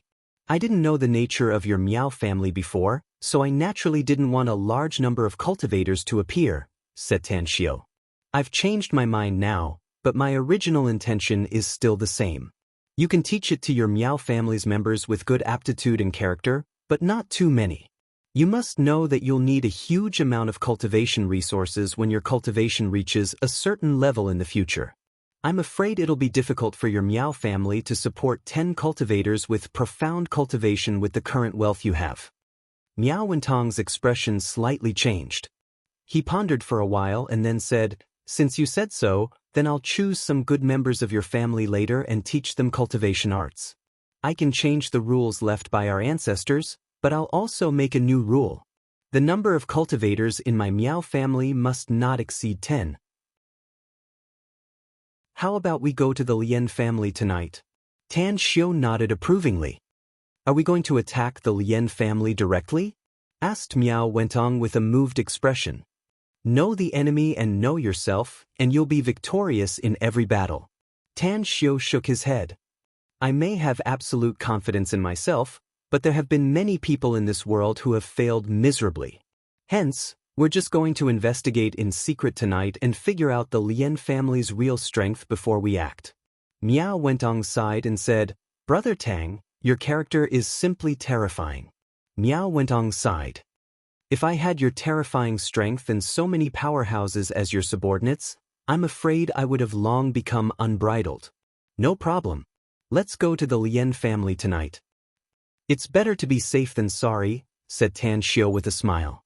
Nowadays, society is peaceful and flourishing, and the risk factor is very small. But if you go to another place one day in the future where cultivators are everywhere and powerhouses are as numerous as the clouds, I'm afraid you'll die in a few days if you're not careful. Where is that place? Asked Miao Wentong. I can't tell you now. Tan Xiu waved and said, Even if I tell you, it won't bring you any benefits. Just cultivate well. If you become strong enough to surpass the nascent soul stage one day in the future, I can tell you and even give you a huge opportunity. Alright. Miao Wentong was shocked inwardly and nodded excitedly. In the early hours of the morning, Tan Xiu and Miao Wentong quietly left the Miao family manor. As for Mo, Shui Yu, and the others, they were all left by Tan Xiu in the Miao family manor. This time, he only went there to investigate some intelligence, so he didn't want to bring too many people. At the Lien family's place, it occupied an area larger than the Miao family's. However, it was not in Ning City, but in the northwest of Ning City near the Qilian Mountains. Apart from the wide and flat road to the south of the Lien family manor, as well as a village a few kilometers away, the other three sides were surrounded by dense woods. In the dim light of the night, Tan Xiu and Miao Wenong were like ghosts in the dark, silently approaching the Lien family manor. Tan Xiu had seen countless traps and hidden guards in the dark, but Miao Wenong rarely saw such a situation. Miao Wenong, on the other hand, had rarely seen such a situation. He kept discovering the hidden figures of the Lien family, as well as all kinds of traps and surveillance devices. What a surprise! In a hidden corner in the dark, Miao Wenong looked at the 2.5-meter-high blue brick wall and faintly sighed. What did you expect? Asked Tan Xiu in a low voice. I didn't expect the Miao family's defense to be so strong today, said Miao Wenong in a low voice. I came here more than a decade ago, but I didn't find anything unusual. There's no defense at all. We started from a few kilometers away and came here. We found more than a dozen Lien family guards, more than a dozen traps, and dozens of surveillance devices. I think the others would have been discovered long ago if it weren't for the two of us. The more I think about it, the more I feel that the Lien family is not ordinary. Tan Xiu nodded. But now, I suddenly regret killing the Lien family's patriarch so easily. Miao Wentong said, the Lien family's patriarch has always been the core member of the family. He's also the one who knows the most about the Lien family. If we can interrogate him under torture, I'm afraid we can get a lot of useful information. Let's go inside. Tan Xiu took out 2 invisibility talismans and gave one to Miao Wenong. Then, his figure soared into the air and directly flew over the electric net on the high wall, quickly entering the Lien family's manor. Miao Wentong's expression slightly changed. He watched Tan Xiu boldly fly and directly jump over. He secretly cursed inside. However, he recalled Tan Xiu's strength and gritted his teeth and jumped over. Inside the manor, a variety of fresh flowers were planted in the dense woods, exuding a floral fragrance amidst the majestic night breeze. "Brother Tang, why did you come in so boldly?" After Miao Wenong caught up with Tan Xiu, he lowered his voice and forced a smile. Tan Xiu let out a faint smile and didn't explain to Miao Wenong. Instead, he directly walked toward the other end of the woods. Even at the edge of the woods, 2 men of the Lien family were smoking there, yet he boldly walked past them. "What? Didn't Tan Xiu say he's coming to investigate? Isn't he afraid of being discovered when he walks over so boldly?" Miao Wenong wanted to call out to Tan Xiu, but the next scene almost made his eyes pop out. Tan Xiu walked to the front of the 2 smoking middle-aged men of the Lien family. Then he stopped and waved at Miao Wentong with a smile. Miao Wentong was completely dumbfounded. He never dreamed that he would see such a strange thing. Tan Xiu obviously stopped in front of the 2 men of the Lien family, yet they acted as if they didn't see him and still smoked and chatted. What the hell? Chapter 894. The strange situation in front of him made Miao Wentong extremely shocked. He suddenly recalled the paper talisman Tang Xiu had just given him outside the courtyard wall. He took it out and observed it for a moment, only to find that this paper talisman was unusual. He could clearly see that there was a faint fluctuation of spiritual power on the talisman. Could it be? Is this an invisibility talisman? Others can't see me if I wear it? Miao Wentong knew that Tan Xiu was good at making all kinds of talismans. His heartbeat sped up immediately. He gritted his teeth and walked toward Tan Xiu and the 2 big men of the Lien family. He walked to Tan Xiu's side, his eyes still staring at the 2 big men of the Lien family who were unaware of him. Cough, cough. One of the big men of the Lien family coughed twice and suddenly turned his head to look around. He raised his hand to touch the back of his head and said with a confused face, "Why do I feel scared? It's like I'm being stared at by a viper?" The other big man also frowned and exclaimed in surprise, "You also have this feeling? I thought it was just an illusion. I feel like something is staring at me, and I feel a chill on my back." Miao Wentong's expression slightly changed and he immediately moved his eyes away from the 2 men. At this moment, his eyes were full of admiration when he looked at Tan Xiu. The invisibility talisman. The legendary invisibility talisman. If he really had an invisibility talisman, it would definitely be a sharp weapon to kill and rob people. He would be able to cut off the enemy's head without anyone noticing. After a while, the 2 big men of the Lien family looked around and didn't find anything unusual. They then shook their heads and walked away. Standing in the same place, Tan Xiu looked at Miao Wentong and smilingly asked, "How do you feel?" "I felt a bit scared at first, but I was completely relieved after I found out that they really couldn't see us." Miao Wentong smiled. "You're really something, Brother Tang. If my guess is correct, you just gave me an invisibility talisman outside the wall, right? I refined some invisibility talismans due to some special reasons." Tan Xiu nodded. "I didn't expect that it would be useful to investigate the situation this time. The Lien family's security is in place. If we didn't have the invisibility charm, it wouldn't have been so easy for us to sneak in." Miao Wenong rubbed his hands with fiery eyes and asked, "Brother Tang, how many invisibility talismans do you have? Can you sell some to me?" Tan Xiu said with a strange expression, "I don't have many, just a few." Miao Wentong said straightforwardly, "Just name your price. I'll take as many as you have." Tan Xiu thought about it and smiled. "3. I'll sell them to you for $3. Cough, cough. Miao Wenong let out a hollow laugh and waved his hand, saying, "I don't want to buy it. I'll exchange it with something else." "I know you have been looking for the 12 zodiac jade carvings recently. I have some information about one of them. I will find it for you after I confirm it." "Really?" Tan Xiu was pleasantly surprised. "It's true." Miao Wentong nodded and said, but the other party is very difficult to deal with. I'm afraid it will take some time.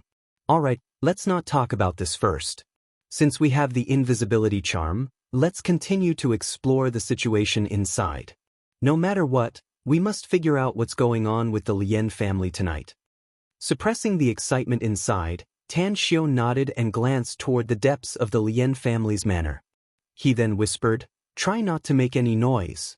We'll make hand signals to each other if something happens." I have a feeling that this Lien family's manor is not as simple as it looks on the surface. Got it. Miao Wentong nodded repeatedly. Most of the area in front of the Lien family's manor was covered with lush trees, flowers, rockery, and pavilions everywhere. But when Tan Xiao and Miao Wenong went deeper inside and bypassed the fountain square in the center of the manor, they suddenly felt that the style in front of them had changed. The house was as black as ink, completely made of wood and painted black on the outside. In addition, be it the trees or the other buildings, they were all painted black. Even the ground was covered with pitch-black asphalt. Even if one looked carefully, they couldn't see any color other than black. This place is too weird. Miao Wenong came to Tan Xiao's side and cautiously walked toward the north, speaking in a low voice. Tan Xiao squinted his eyes. He could faintly feel a sinister force surging, and his body was slightly trembling at the moment. It was because he had an impulse to immediately rush toward the depths of the Lien family's manor. This impulse was more like a longing, as if there was something in the depths of the Lien family's manor that deeply attracted him. Suddenly, Miao Wenong pulled Tan Xiao's arm and whispered, "Don't you think it's too weird, Brother Tang? Ever since we passed through the fountain square, there has been no other sound in the vicinity, and there's not even a single living person. No, not only living people, but even chickens, dogs, insects, ants, and other creatures." "That's true." Tan Xiao nodded. "How about we retreat first, Brother Tang?" Miao Wentong hesitated. "I already have a feeling that there's something terrifying waiting for us ahead. It's a feeling that makes me very uneasy." Tan Xiao shook his head and was about to speak when his complexion slightly changed all of a sudden. The moment he grabbed Miao Wentong's arm, his figure had already disappeared around the corner of a building. He could clearly see a 7- or 8-year-old child holding a rope in his hand in the northern direction of the night. The child was smiling and skipping toward him. Tang Xiao looked up along the rope in the child's hand and found that it was actually a kite flying tens of meters high. "Strange, is there something wrong with my hearing?" Miao Wentong suddenly muttered to himself in a voice that only the two of them could hear. Tang Xiao shot a deep look at the child who was jumping up and down and seemed to be shouting something. He had the same feeling as Miao Wentong. The child was clearly shouting, but there was no sound at all. He was clearly bouncing, but there was no sound of footsteps. In the surroundings, there was still a dead silence, as if there was something wrong with the hearing system. After a while, Tan Xiao retracted his gaze from the child, shook his head and said, "He's not a human being. He's a spirit body." "What's a spirit body?" asked Miao Wentong with a puzzled expression. "It's a soul state, but it's different," said Tan Xiao. "A spirit body is a kind of creature with a special physique. If it attaches itself to a human body, it can integrate into the human soul and replace it. That child is probably possessed by a spirit body and forcibly seized his body. I didn't expect that the Lien family would have such a thing. It seems that their family has hidden it too deeply." Quickly, the child ran from their line of sight and disappeared at the other end of the dark manor. After Tan Xiao and Miao Wenong came out from the corner, they ignored the spirit body child and slowly walked toward the deeper part of the manor. A few minutes later, Tan Xiao stopped in front of a zebra crossing on a road in the manor. "What happened?" asked Miao Wentong curiously after he looked around and found that there were no traces of people around. "It's an array formation," said Tan Xiao. "The road in front of us is blocked by an array formation. Unless we can break it silently and make a hole to pass through, it'll be very difficult to go deeper without alerting the Lien family." "I don't know anything about arrays, so I can only rely on you," said Miao Wentong with an expectant look. He knew that Tan Xiao was proficient in arrays. When they were adventuring together, he had seen Tan Xiao arrange an array formation with his own eyes.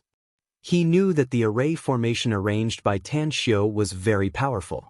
Tan Xiu released his spiritual sense and circled around the fluctuating energy layer in the air for a few laps. The primal chaos force inside his body was continuously released and integrated into the energy layer in front of him. A few minutes later, Tan Xiu suddenly opened his eyes and said in a low voice, "Interesting. It's really interesting. The Lien family unexpectedly has someone who can arrange the underworld great array. What exactly does the Lien family want to do? Living people living in this underworld great array will be shrouded by the netherworld energy and gradually become the living dead." "What do you mean?" asked Miao Wendong, confused. "There are some things you don't understand." Tan Xiu shook his head and said, "But I can tell you for sure that the Lien family's clansmen living in this array are no longer normal human beings. No wonder I found some dim luster in the bodies of the two ancestors of the Lien family when I killed them. I didn't pay much attention to it at that time, but now that I think about it, they have the netherworld energy in their bodies." Miao Wentong's expression suddenly shifted and he whispered, "Could they be some other type of cultivators? Like the ghost cultivators I read in the ancient records?" Tan Xiu snorted coldly. "Ghost cultivators are living people whose souls are baptized by the netherworld energy after they die and then practice the ghost realm's cultivation technique. If a living person were to practice the ghost realm's cultivation technique, they would become a half-human, half-ghost monster.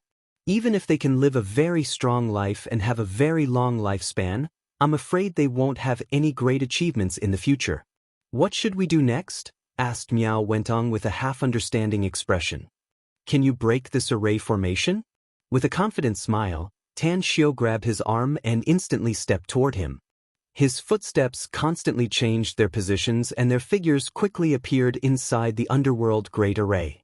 The scene in front of them also changed after they entered the underworld great array. Miao Wenong had always thought that he was experienced and knowledgeable. But after seeing the scene inside the underworld great array, his eyes were still as big as copper bells and he couldn't help but gasp. "Altars?" Tan Xiu raised his brows and asked in a low voice, "Why did the Lien family make so many altars?"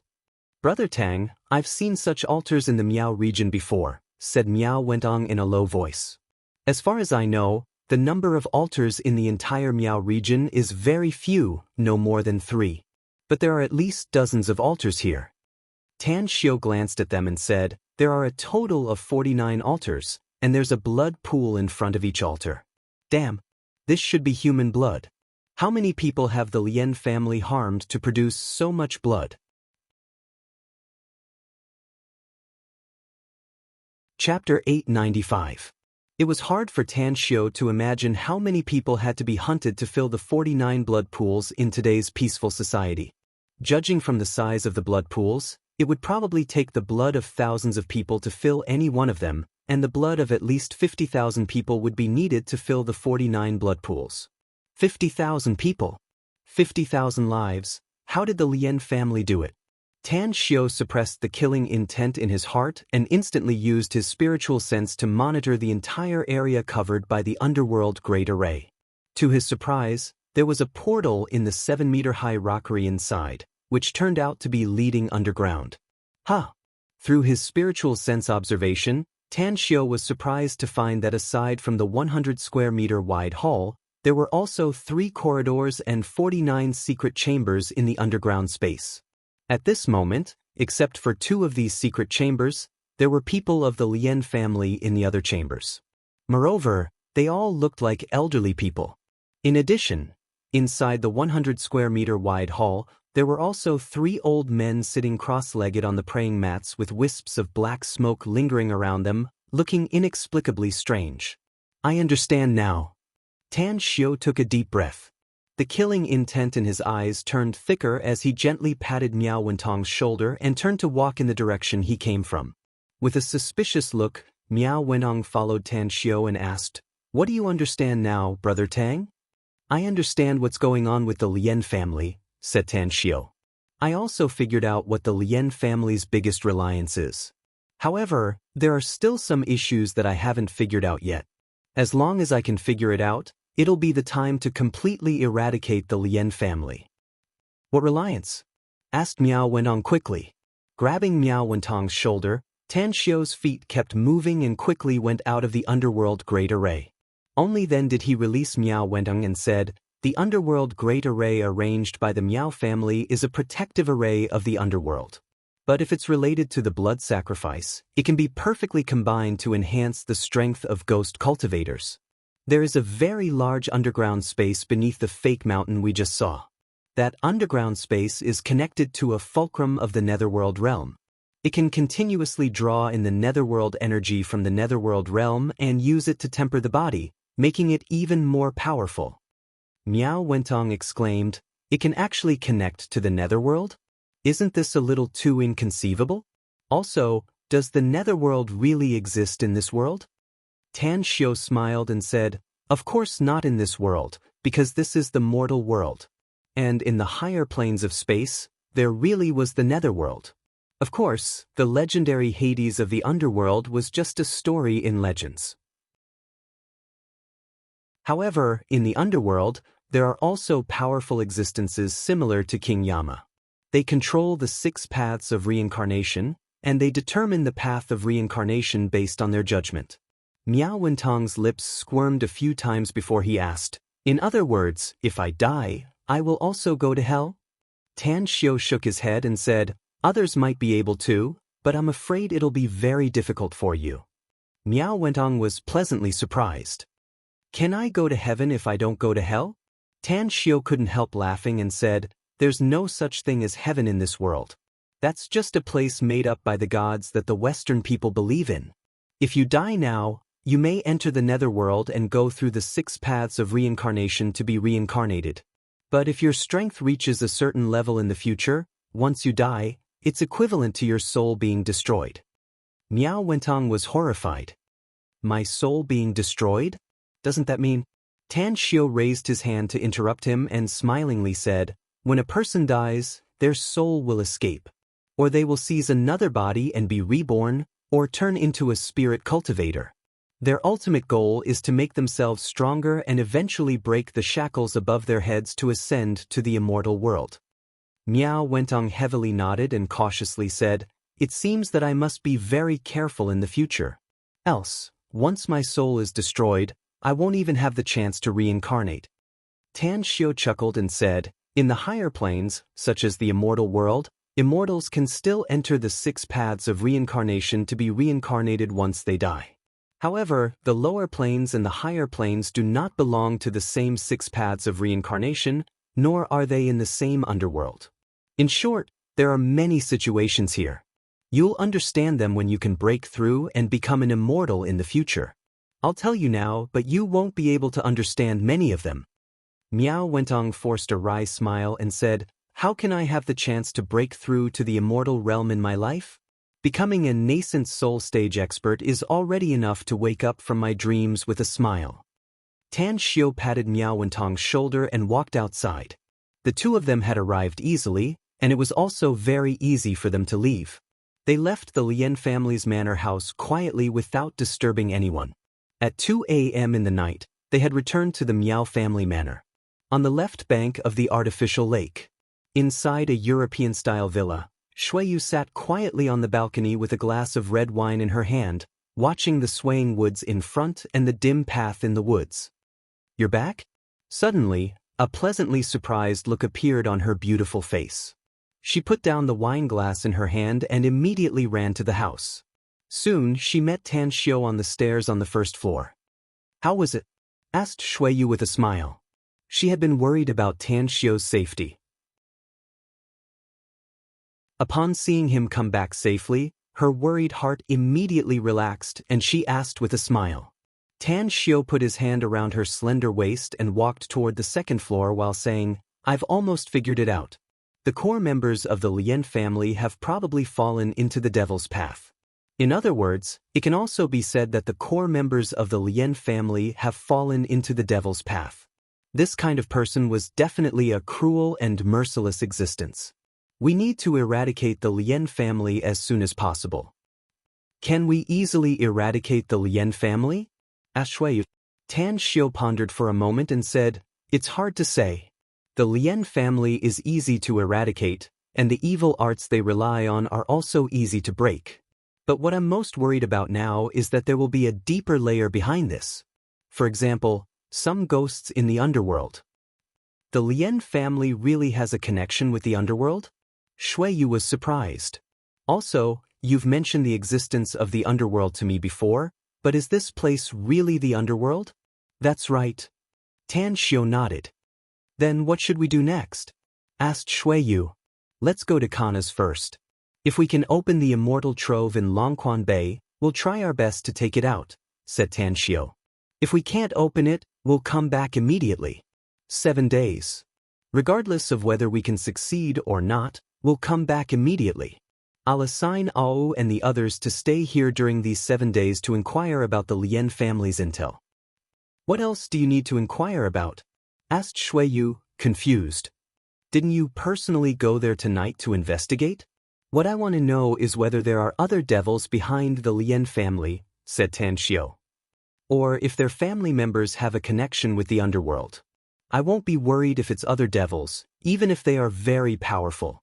But I'm afraid that they might have a connection with the ghosts in the underworld. If that's the case, this matter will be very tricky. Shuiyu slowly nodded and said, should we notify the people in Chang City's Green Lake Agricola? After all, the Lien family's patriarch, 2 ancestors, and more than 20 experts of the Lien family died there. If we can't deal with the Liens as soon as possible, I'm afraid they'll be in danger once they send more people there. I'll meet Hansen tomorrow morning. Tan Xiu nodded. Tell him to go back to Chang City personally. The next day, when the red sun rose in the east, Tan Xiu neatly dressed and walked out of the villa. He found Hansen sitting cross-legged on the edge of the woods a dozen meters away and immediately walked over. Hansen's injuries had yet to heal, but he was almost healed. Imitating the way Mo Ao and the others addressed Tan Xiu, he got up and respectfully called out. Tan Xiu nodded and said, if my guess is correct, Song Donglai and Ao Wei should have broken through and become qi refining stage cultivators. What do you think? A chilling aura exuded from Hansen's body, yet his expression was extraordinarily calm as he said, my life belongs to you, boss, so I'll do whatever you want me to do. You want me to become a cultivator, so I'll naturally become one. I won't complain if you want me to maintain my status quo. Go to Chang City. Tan Xiu nodded with satisfaction. Tell Song Donglai and Ao Wei to burn down the Green Lake Agricola and completely erase their traces. Then take them to Jingmen Island immediately and head to the Everlasting Feast Hall's headquarters there. What should I do then? Asked Han Sr. When you arrive at the Everlasting Feast Hall's headquarters in Jingmen Island, someone will naturally take care of you, said Tan Xiu. In addition, when you get there will be people who will teach you cultivation techniques and help you embark on the path of cultivation. Remember, you're an outer member of the Everlasting Feast Hall starting from today. I know about the Everlasting Feast Hall, said Han Sr. I've been to the Everlasting Feast Hall's array before. Unfortunately, I was only able to break through 2 layers before I was forced to escape. It's not accurate to say that you don't know about the Everlasting Feast Hall. Tan Xiu let out a faint smile. Go. You'll know what kind of existence it is when you return to the Everlasting Feast Hall. Understood. Hansen nodded and cupped his fists before leaving. A smile outlined on the corner of Tan Xiu's mouth as he watched his back. He found that Hansen was very suitable to be an assassin. He had a very cold temperament and had always been unscrupulous in doing things. As long as he approved it, he would find a way to do it. However, Hansen needed to obey his orders in the future. If he were to return to the immortal world in the future, he could consider taking him with him. He could throw him in the immortal world later, and he would definitely become a god of slaughter in the immortal world. Shortly after, Tan Xiu called Mo Ao and the others and gave them some instructions.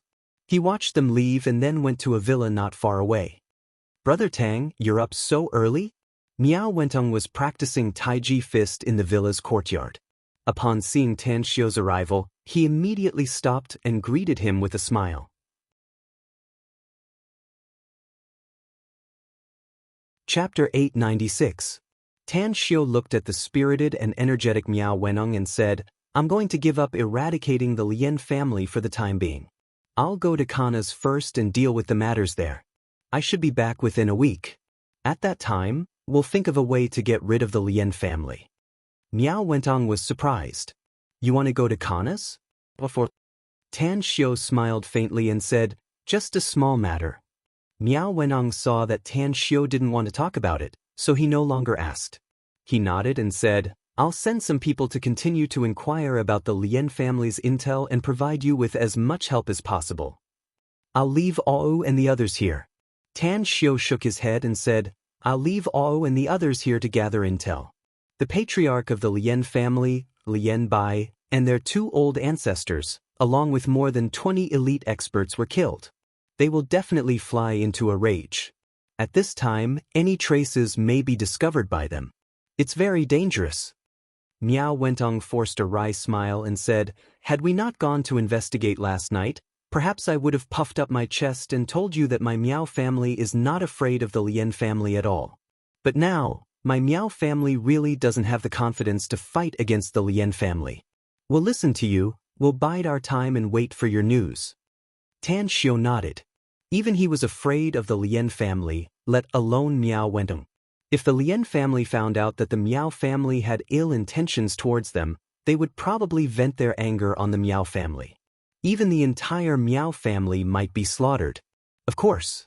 With Miao Wenong's strength, killing a large number of Lien family's experts was not a problem. However, a hungry tiger could not resist a pack of wolves. The chances of Miao Wenong escaping unscathed from the joint attack of 40 to 50 ancestor-level figures of the Lien family were minuscule. In the afternoon, Tan Xiu and Shui Yu appeared at Kana's airport. Because they had contacted Jie Weili in advance, they saw Jie Weili standing not far away with his arms crossed when they walked out of the airport exit. Brother Tang. Jie Weili came up to greet her. Although he was a little stunned when he saw Shui Yu, he still called out enthusiastically.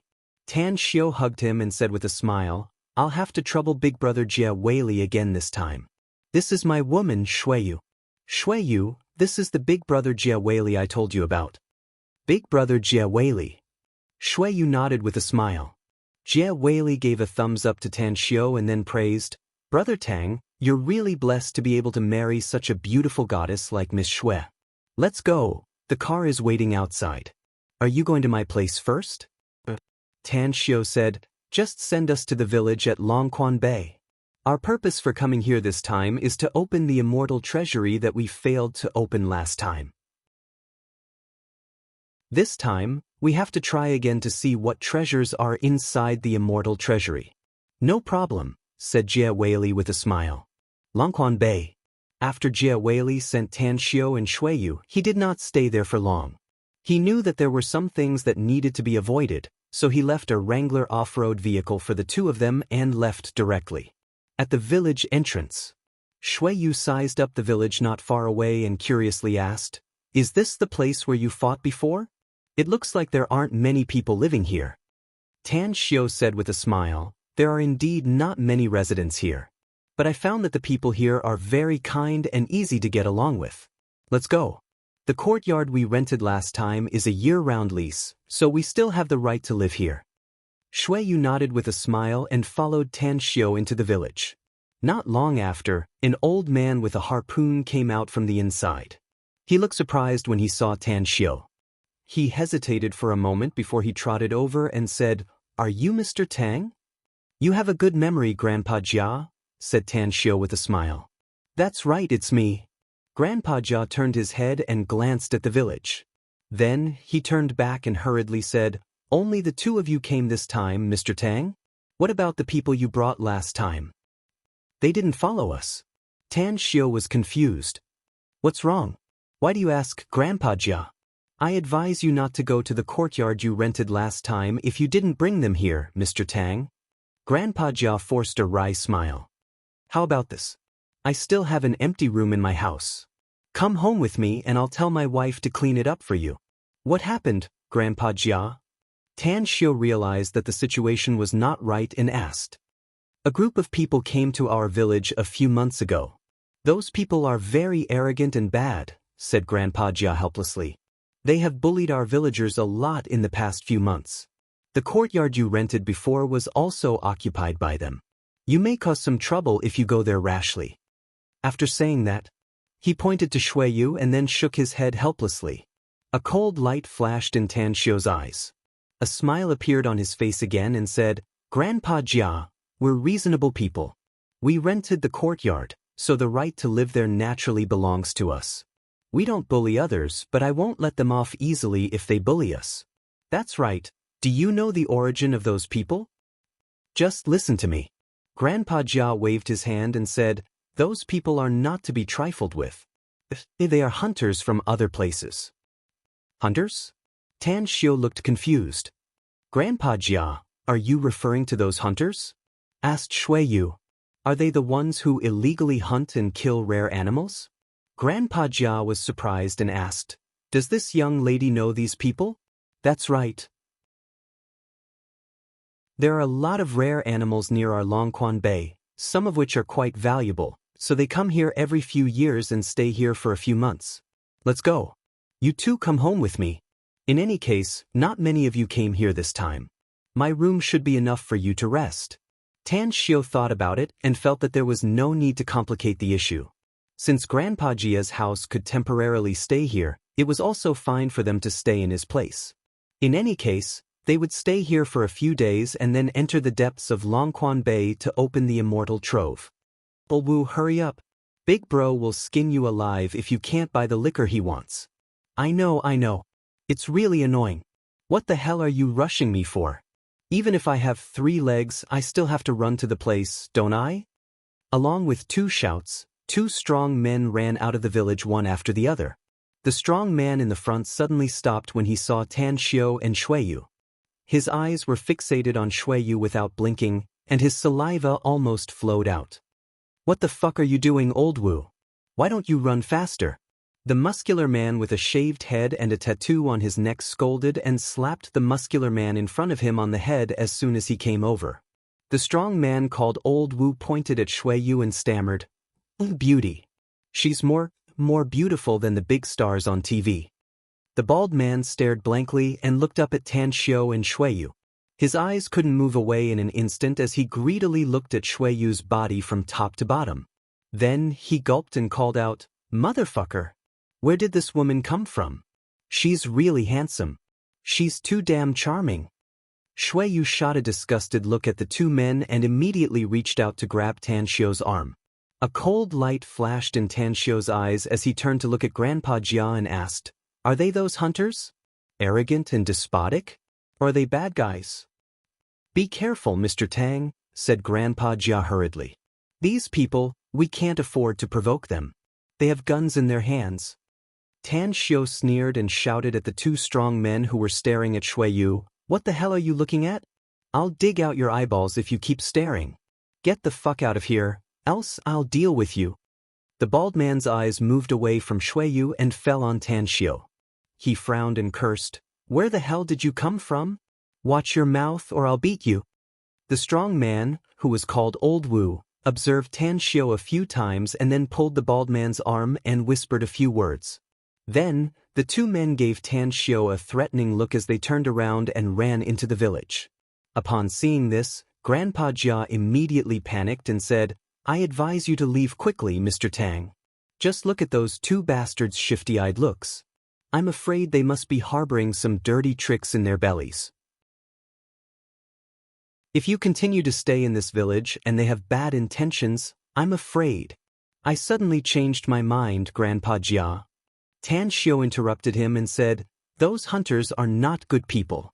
Since those hunters weren't good people, I naturally couldn't let them live in the courtyard I rented for nothing. You go back first, I'll go see them.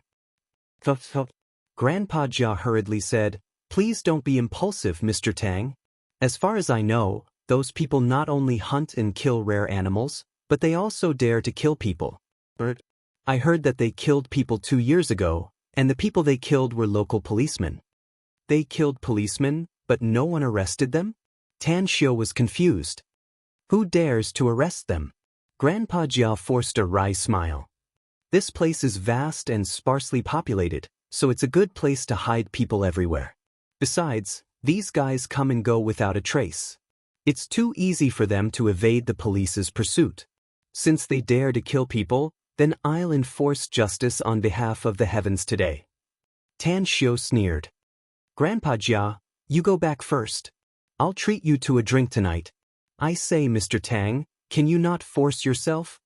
Grandpa Jia hurriedly said. There are 7 or 8 of them, and none of them are good people. If you go there like this, it's like throwing a meat bun at a dog. Also, if this young lady follows you, Tan Xiu waved his hand and smilingly said, I appreciate your kindness, Grandpa Jia. Having said that, then he held Shui Yu's hand and strode toward the rented courtyard. If it weren't for those 2 guys just now, he wouldn't have gone to find trouble with those people. But now, it was obvious that he couldn't let it go. Even if he didn't find trouble with them, they would probably find trouble with him.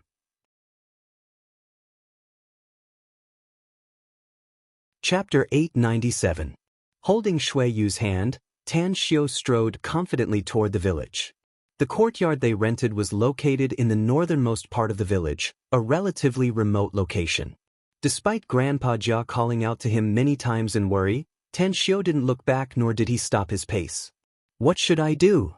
Shui Yu didn't sympathize with those hunters. Those 2 shifty-eyed guys just now made her very annoyed.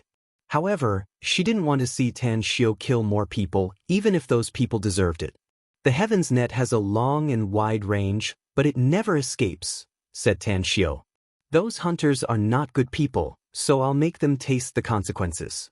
I won't kill them, but I can't let them get away with it anymore. The people in this village are good people, so I'll give them a chance to make meritorious deeds.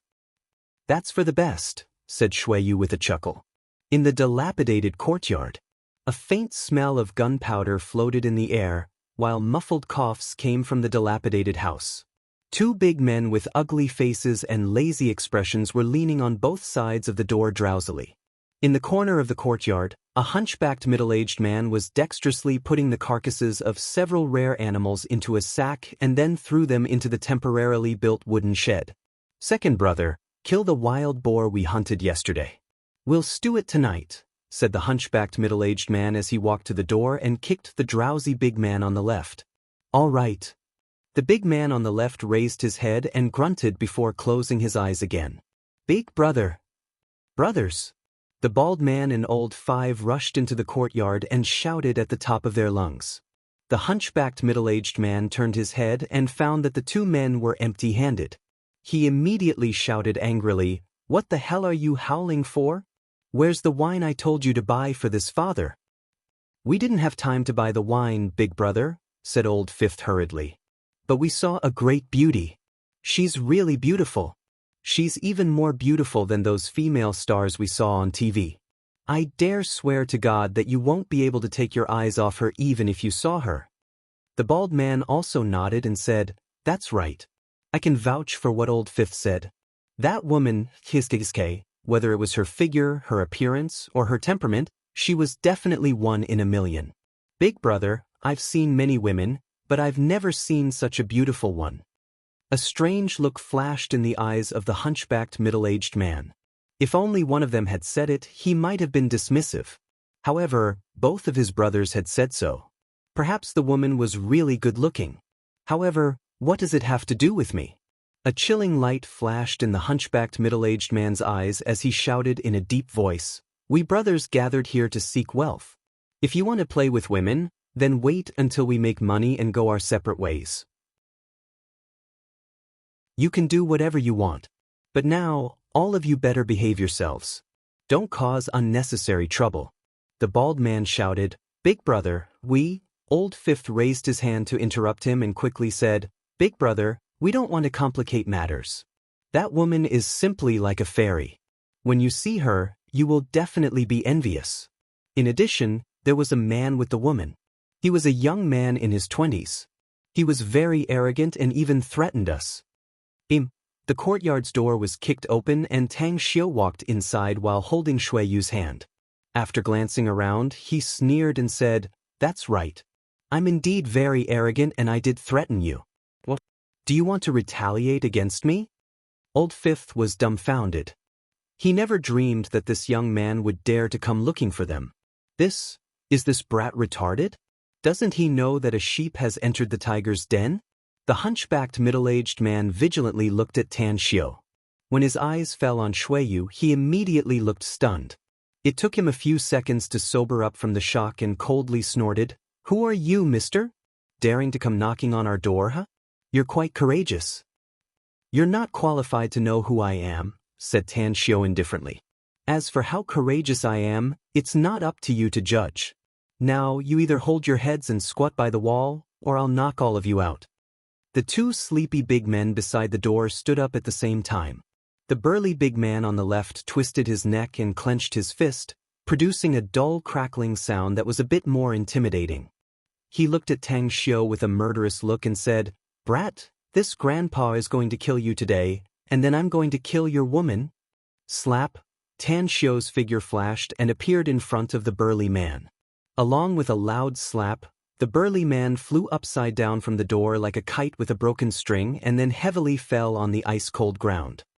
An expert? The hunchbacked middle-aged man's pupils shrunk and killing intent loomed in his eyes. He was perfectly aware of his second brother's strength. Even a very powerful martial artist was not necessarily his match.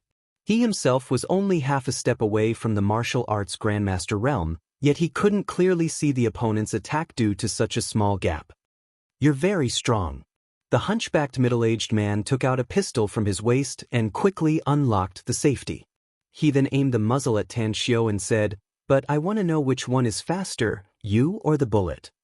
Several other big men also quickly rushed into the room. In just a few seconds, they took out guns and air guns and aimed at Tan Xiu. Tan Xiu turned to look at Shuiyu and chuckled, "Are you afraid?"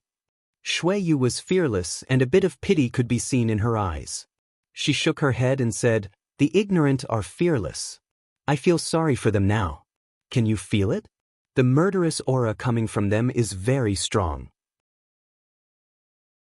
Their hands should be stained with people's lives, and I'm afraid it's not just one or two."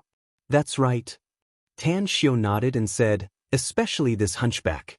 He has taken at least 10 lives, and many of them should have been tortured to death by him. I'm a bit surprised how they survived until now." "Go easy on them later," said Shuiyu. Tan Xiu let out a faint smile and looked at the angry faces of the crowd. Then, his eyes fell on the hunchbacked middle-aged man. Looking at his vigilant expression, he lightly smiled and said, "Am I right?" The hunchbacked middle-aged man's heart kept sinking. Even though he and his brother were pointing their guns at Tan Xiu, he still felt that this young man was too strange. After hesitating for a moment, he asked again in a deep voice, "Who exactly are you, mister?" Tan Xiu waved and said, "If you can kill me, you can naturally look through my ID card and know my information. But if you can't kill me, then you don't need to know who I am." "That's right, didn't you just ask me which one is faster, your bullet or mine? Try it, I'll stand here and not move." "You're courting death." The big man, who was just slapped by Tan Xiu, grinned hideously. He aimed the cold muzzle at Tan Xiu's head and pulled the trigger without hesitation. Bang! The grin on the big man's face froze after the gunshot. "How is this possible? Damn! Is he a human or a ghost?" He caught the bullet with his hand? "Motherfucker, am I crazy, or is this world crazy? That's too scary." The hunchbacked middle-aged man's wrist trembled a few times and his finger that was pulling the trigger instantly retracted. A horrified look appeared on his face as he retreated 2 steps back and hurriedly said, "Little brother, it was our fault just now. I'm an old hunchback from the western region, and all my friends in the underworld know me. There's actually no enmity between us. It's just that we didn't get along well with each other and had some friction. Let's just forget about today's matter and leave this place immediately. How about it?" Tan Xiu pinched the bullet and asked with a faint smile, "If I didn't catch this bullet just now, do you think this matter can be easily forgotten?" The hunchbacked middle-aged man was silent for a moment and slowly asked, "What do you want, mister?" Tan Xiu threw away the bullet and gently spread his arms. He then smilingly said, "Don't worry. I may have killed a lot of people, but I don't want to go on a killing spree today. You will die, but it will be the police bullets that will kill you." In an instant, 2 strands of primal chaos force were released from Tan Xiu's hands. Like invisible ribbons, they instantly entangled all the guns in the hands of the 7 men and took them away in an instant. Tan Xiu's figure was as fast as lightning and constantly appeared in front of the 7 men. Along with the fists hitting their flesh, the 7 men were sent flying backward. Cough, cough, eh. The 7 men heavily fell to the ground amidst screams. With his hands clasped behind his back, Tan Xiu walked to the hunchbacked middle-aged man and directly stepped on his head. He then lightly smiled and said, "Western hunchback? That's fucking interesting. You think you can make a name for yourself in the underworld with just this little bit of strength? Is it because there's no one left in the West?" The hunchbacked middle-aged man lay on the ground and let Tan Xiu step on his head, not daring to struggle at all. He had also encountered some ruthless people before and even offended a martial arts grandmaster. But he still managed to escape in the end. How could he be trampled under someone's foot like this? The freak. This young man was definitely a freak. Otherwise, how could a normal person have such terrifying strength? Tan Xiu shook his head and kicked him unconscious. Then he kicked several others unconscious. Finally, he came to the side of the big man called Old Fifth, squatted down, patted his cheek, and said with a faint smile, "Don't play dead. I'm quite ruthless to them, but I held back on you. Don't kill me." Old Fifth struggled to sit up from the ground and begged for mercy with a face full of fear. Tan Xiu said with a faint smile, "I won't kill you if you can answer a question of mine. I won't even cripple you." "Please ask." Old Fifth said eagerly. "I want to know what you said to your companions in the village before," asked Tan Xiu. "Then you gave up on buying the wine and came back directly? Don't lie, or the bullet in the gun will shoot into your head." Old Fifth's face instantly turned pale and he stammered, "It's to find our other brothers and find a way to kill you. Then our brothers will enjoy your..." Tang Xiu knocked him out with a punch and directly broke his legs. Then he took out his mobile and dialed 110 to call the police.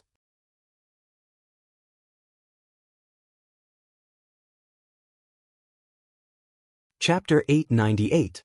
As the saying goes, good will be rewarded and evil will be punished. It's not that the time hasn't come yet. These ferocious people had committed heinous crimes, and now the retribution had fallen on them. Whether it was Tan Xiu or Shui Yu, neither of them had the slightest sympathy for them. Tan Xiu, who had gone through too many things, was deeply aware of the truth that getting rid of a bad person was to protect countless good people. "Let's go to the mountain tonight." Tan Xiu hung up the phone and looked at Shui Yu. Shui Yu nodded. She knew Tan Xiu's character. He didn't like to be in the limelight and didn't want to get into trouble. Since the police would come later, it was better to leave early. "Everyone hurry up. Don't let anything happen to Mr. Tang and his wife." Grandpa Jia's voice came from outside the courtyard wall, followed by the sound of footsteps getting clearer. Tan Xiu and Shui Yu exchanged glances. The moment they stepped out of the courtyard, they saw Grandpa Jia leading hundreds of villagers, men, women, and children. They were less than 20 meters away from the courtyard gate. Upon seeing Tan Xiu and Shui Yu coming out, Grandpa Jia immediately looked pleasantly surprised. He trotted toward them and asked with concern, "Are you all right, Mr. Tang?" Tan Xiu was somewhat touched. He could easily imagine that Grandpa Jia was worried about him and Shui Yu, so he immediately went to gather the villagers after he came over. The hundreds of people in front of him were almost all the people in the entire village. "We're fine, Grandpa Jia." Grandpa Jia heavily nodded and said, "It's no longer safe here, Mr. Tang. You should leave quickly. Take advantage of the time when those bad guys are still here." "How many hunters are there in total?" asked Tan Xiu. 7. "All of them are ruthless characters," answered Grandpa Jia. "There's no problem if there are only 7 of them," said Tan Xiu with a smile. "They're all in the courtyard and I've knocked them out." "That's right, the police will probably arrive soon. We have something to do and need to leave first. You can hand those hunters over to the police when they come." Grandpa Jia stared blankly and snappily said, "You're not a child anymore, Mr. Tang. How can you just joke around? Listen to my advice, you'd better stop making a fuss. You should hurry up and leave. When those bad guys come back, We can just find a random excuse. Many villagers had seen Tang Xiu before, so they also chimed in at this moment. Yes, Mr. Tang, you don't understand the character of those bad people. They have knives and guns in their hands. You should leave quickly. Mr. Tang, Grandpa Jia is not joking with you. Hurry up and leave. Otherwise, all the bad guys will come back and you won't be able to leave. Sigh, he's too young and doesn't know the dangers. Those bastards aren't easy to deal with. They dare to kill. Let's go. Tan Xiu looked at the simple faces and the concerned expressions on their faces. He silently buried his emotions in his heart and said, Everyone, if you don't believe me, then follow me to the courtyard to have a look. The 7 bad guys were all subdued by me. They're in the yard. Mr. Tang. Seeing that Tan Xiu was still talking nonsense, Grandpa Jia stamped his feet angrily and said, Since you like to talk big, I'll go in and have a look. Having said that, he strode into the courtyard. And when he saw the scene in the courtyard, his footsteps suddenly stopped, and an expression of disbelief appeared on his aged face. The dozen or so villagers behind him had only taken a few steps into the yard when they suddenly stopped when they saw the scene in the yard like Grandpa Jia. As if they had lost their souls, they stared at the 7 people lying on the ground like dead dogs with their eyes wide open and their tongues tied. Heavens! I'm not dreaming, am I? These bad guys were really knocked down by Mr. Tang? How is this possible? These bastards have knives and guns. How could they be subdued by Mr. Tang? Is Mr. Tang a martial arts expert? He's not afraid of bullets? I clearly heard gunshots before. Amazing! With a smile on his face, Tan Xiu listened to the villagers who had just woken up from their stupor. Then he said with a smile, Everyone, you can see that I've subdued all these bad guys. Quickly search them and see if there are any dangerous goods on them. Also, it's best to find some strong ropes and tie them up. They'll wake up before the provincial police arrive and they'll definitely do something dangerous to you. Grandpa Jia seemed to have woken up from a dream and hurriedly said, That's right, Mr. Tang is right. Everyone, hurry up and find some ropes. We must find some thick and strong ropes to tie all these bad guys up. As long as the police come and arrest them, we'll be at peace in the future. Quickly, under the respectful gazes of all the villagers, Tan Xiu and Shui Yu left the village, leaving the off-road vehicle left by Jie Weili in the village. The night was hazy. When the stars appeared in the night sky, the duo finally arrived at their destination. Originally, Tan Xiu planned to use this cave to plant elixirs. But due to the appearance of the occult doors people, as well as the fight with Jin Sanqi and Jin Sijie, all the elixirs were eventually moved away. However, the heaven and earth spiritual energy here was still much richer than the outside world. Tired, Tan Xiu looked up at the top of the cave. After retracting his gaze, he saw a tired look on Shui Yu's face and her whole body was a bit dispirited. A little. Shui Yu gently nodded. Take a rest first. I'll study this 6 starlight array, Tan Xiu said with a smile. I'll ask you again if I encounter something I don't understand. Shui Yu shook her head and said, Let's study it together. Let's try to open the immortal trove as soon as possible. She was perfectly aware that the Lian family in Ning City had always been a big trouble. If they couldn't be eliminated as soon as possible, not to mention Tan Xiu, even she herself would be a bit worried. Furthermore, she had known about this immortal trove for a long time, but it had never been opened. Tan Xiu had always been worried about it. Now that the immortal trove had been opened earlier and figured out what was inside, Tan Xiu's mind would be settled. They studied it all night long. The more they learned about the mysteries of the 6 starlight array, the more they found out about the mysteries of this array. However, 3 days later, the duo finally figured out all the mysteries of the 6 starlight array. I'll give it a try. Tang Xiu's sword fingers moved as though they were flying. He began to decipher the mysteries of the 6 starlight array in accordance with its position. When he had completed all the methods he thought to be correct, he was surprised to find that the 6 starlight array only emitted a strong light before it silently dissipated. It shouldn't be. Shui Yu frowned and muttered. Our cracking method is correct, And this 6-starlight array finally reacted. Why did it stop halfway? Tan Xiao was also puzzled. After a long silence, he touched his chin and said, I think we should have overlooked something. This 6-starlight array is not an array of our country, but from the Western countries. The one who arranged this 6-starlight array must have some other considerations. But what exactly is it? Shuiyu shook her head and said with some frustration, Forget it. Let's not think about it first. Just take out something to eat. We haven't eaten anything for almost a day. Tan Xiao nodded. After a few days of research, he and Shuiyu had consumed a lot of energy, and even their physical strength was somewhat overdrawn. He was still fine since he was a very strong expert, so it wouldn't be a problem even if he didn't eat, drink, sleep, or rest for 3 to 5 days. But Shuiyu couldn't.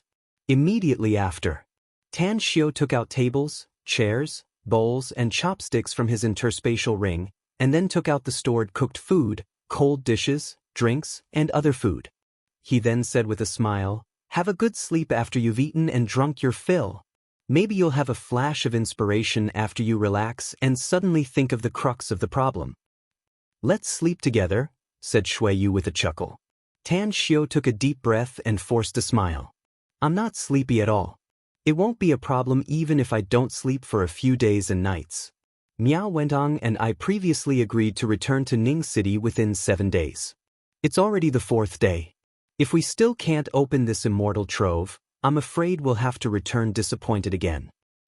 How could you forget what you just told me? Asked Shuiyu. Have a good sleep after you've eaten and drunk your fill. Maybe you'll have a flash of inspiration. We're now stuck on a certain key issue. As long as we can figure it out, we may be able to open the immortal trove at any time. Tan Xiao couldn't help laughing. His words just now were unexpectedly used by Shuiyu to lecture him. After a slight hesitation, he took out 2 crystal glasses and a bottle of red wine from his interspatial ring. After opening it, he poured 2 glasses and smilingly said, Everyone says that red wine is good for one's looks. Though the taste is not that great, we can still drink it and have a good sleep. Shuiyu took the red wine glass and gently shook the blood-red wine inside. Just as she was about to toast with Tan Xiao, her expression suddenly moved. She blinked and asked, Do you think blood is needed to completely activate the hexagram star array? Don't many foreign magic plots require various mediums? Maybe blood is the medium of this hexagram star array. Tan Xiao's expression moved. He immediately put down the red wine glass and floated to the top of the cave. He took out the divine sword and cut his finger, as a drop of blood instantly fell on the pattern of the hexagram star array. Buzz, a dazzling white light instantly illuminated the entire cave as if it was daytime. Along with a violent vibration and a crackling sound, the hexagram star array was completely activated. Upon seeing this, Tan Xiao immediately looked ecstatic. He didn't expect that Shuiyu's temporary idea turned out to be the key to activating the hexagram star array. At this moment, Tan Xiao could clearly feel every pattern and mysterious structure of the hexagram star array. Even the entire hexagram star array's diagram seemed to be imprinted in his mind. Vibration.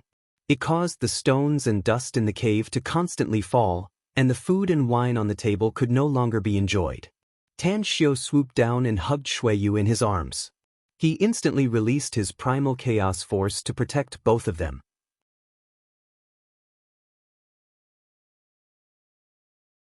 Chapter 899. Inside the cave that was as bright as day, the ground under Tan Xiao and Shuiyu's feet suddenly rotated and an enormous devouring force instantly disappeared. Where are we? In the next moment, the two of them appeared in an empty underground space. Scorching hot magma converged into a river and flowed in front of them, gushing into the rock stratum of the unknown cave. A head-sized green ball of light was suspended above the magma river, exuding a strong aura of vitality that made the pores all over one's body open.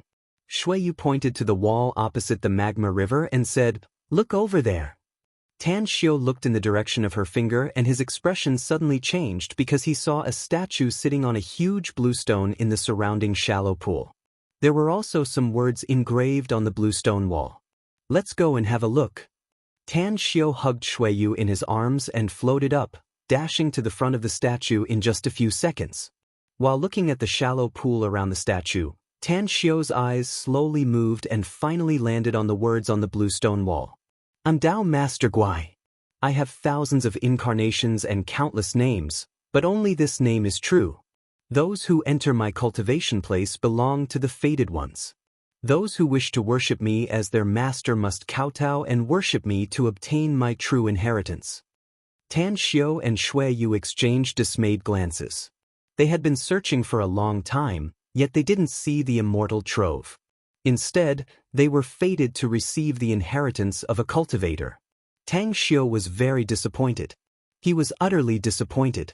Given his former status and strength, why would he need to obtain the inheritance of others? It turns out that this immortal trove is Tao Master Guai's inheritance, said Shuiyu softly. I wouldn't have opened this immortal trove if I had known about this earlier.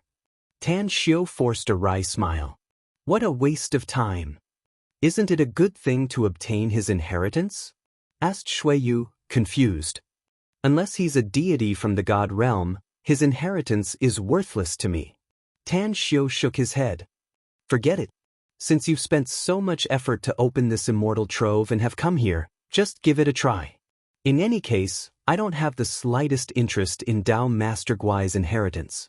Shuiyu hesitated for a moment. Then, following Tan Xiao's instructions, she came to the praying mat outside the shallow pool and kowtowed. Just as she raised her head after performing the ceremony, the statue suddenly emitted a tremendous aura. The dark green liquid in the shallow pool turned into a water dragon that instantly enveloped Shuiyu. The head-sized green light ball suspended above the river of lava suddenly shrank 100 times, turning into a thumb-sized light shadow that drilled into Shuiyu's head. Buzz, a mysterious aura formed in the entire underground space. Tan Xiao suddenly turned his head to look around and found that there were 9 green light beads embedded in the walls of this space. As the green light beads connected with the green energy tide on Shuiyu's body, the green mist filled every corner of this space in just a few seconds. This is... Tan Xiao held his breath and looked surprised. He could clearly feel that the green aura surging around his body had an extremely strong repulsion to him. It was as if there were 2 positive and negative magnetic poles that were faintly repelling him out of this space. Tan Xiao quickly grabbed the array disc and arranged it in the position of the 4 divisions array lightning fast. He then released his primal chaos force to force the green aura out a few meters and immediately activated the array. Suddenly, the oppressive aura in his chest disappeared without a trace. At this moment, Tan Xiao raised his hand to touch his chin. A pondering look flashed in his eyes. He felt that this inheritance method was not something an ordinary cultivator could achieve. Unless one had reached the immortal realm, it would be very difficult to achieve this even with the help of arrays. Tao Master Guai. I've never heard of this name in the immortal world. Presumably, he's not a powerful figure, right? However, it seems that the inheritance ceremony will take some time, so I'd better wait. Tan Xiao sat cross-legged and was ready to absorb the power of the stars to begin cultivating. However, he was dumbfounded to find that the green energy floating outside the 4 divisions array had completely isolated this space from the outside world. Even if he forced himself to cultivate, he could no longer absorb the power of the stars from the outside world. Strange. Tan Xiao sighed and immediately gave up the idea of cultivating. He took out a book from his interspatial ring and sat cross-legged on the ground to read it quietly. Time flew by. After a full 12 hours, Tan Xiao had finished reading the 4th book and digested all the contents in it. His expression slightly changed as he looked at Shuiyu, who was shrouded in green light. I see. Shuiyu looked at the statue in front of her.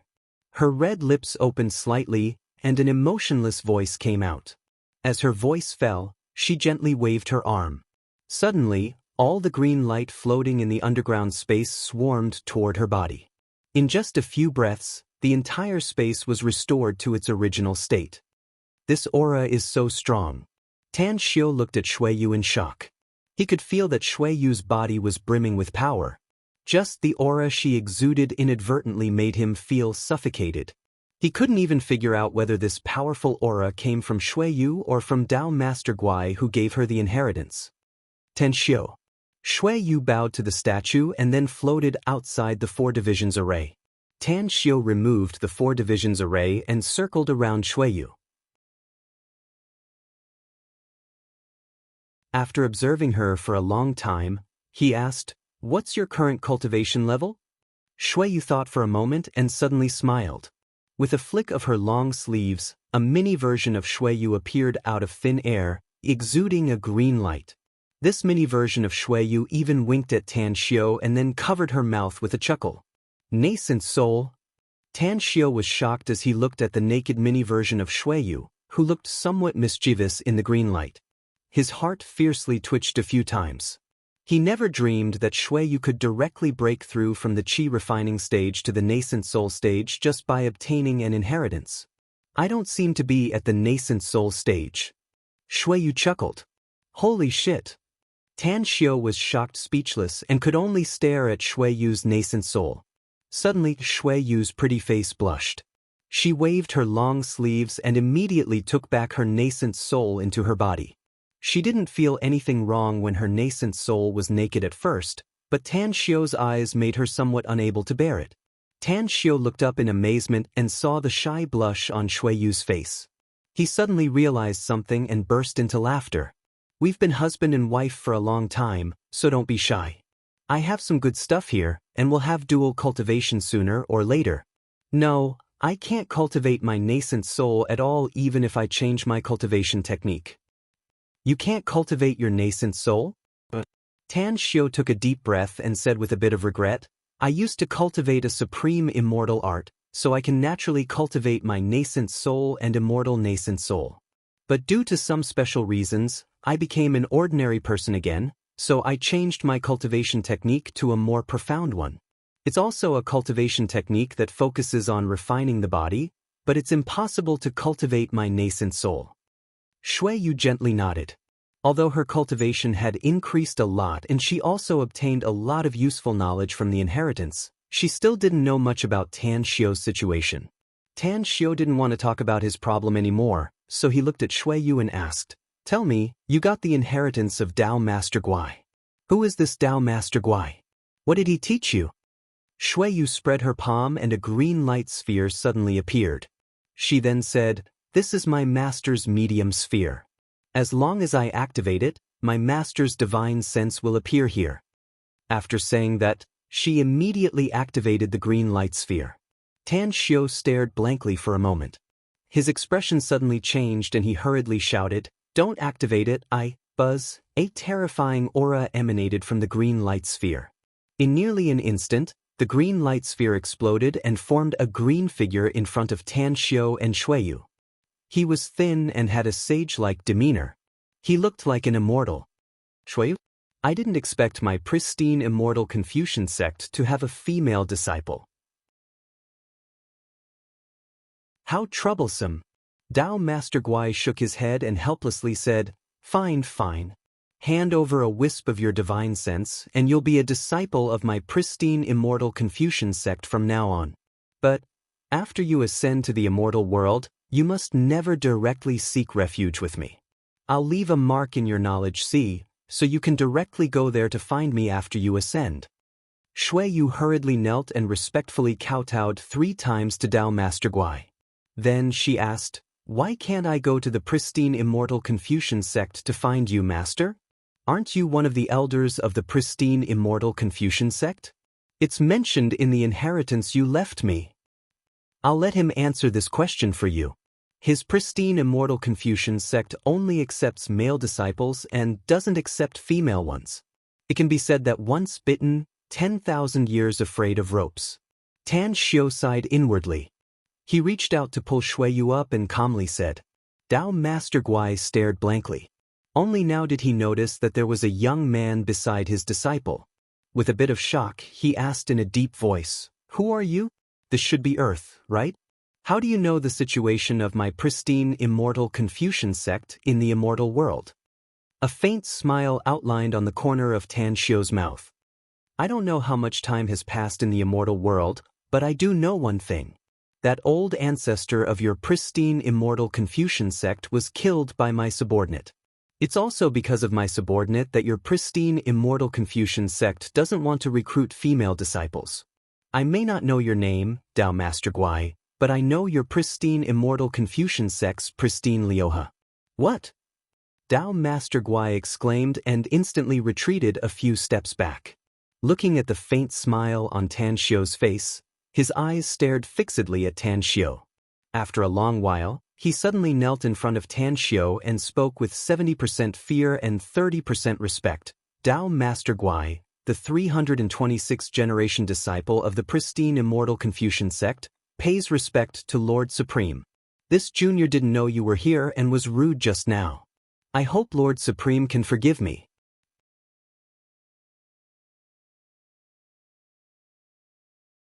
Chapter 900. Tan Xiu sighed inwardly. If it weren't for Shui Yu's speed, he wouldn't have been able to stop her. Otherwise, his identity wouldn't have been exposed. Fortunately, the pristine immortal Confucianist sect was a famous righteous sect in the immortal world, and its disciples were all immortal Confucian scholars. Tan Xiu had also studied Confucianism. Those who could reach the position of an elder of a sect in Confucianism had extremely strict requirements in terms of temperament, such as maintaining the rule of etiquette, advocating the rule of virtue, and attaching importance to the rule of man. Etiquette and moral character were the most important among them. As long as he could make this Dao Master Guai make a promise today, the crisis of his identity being exposed would be reduced to a minimum.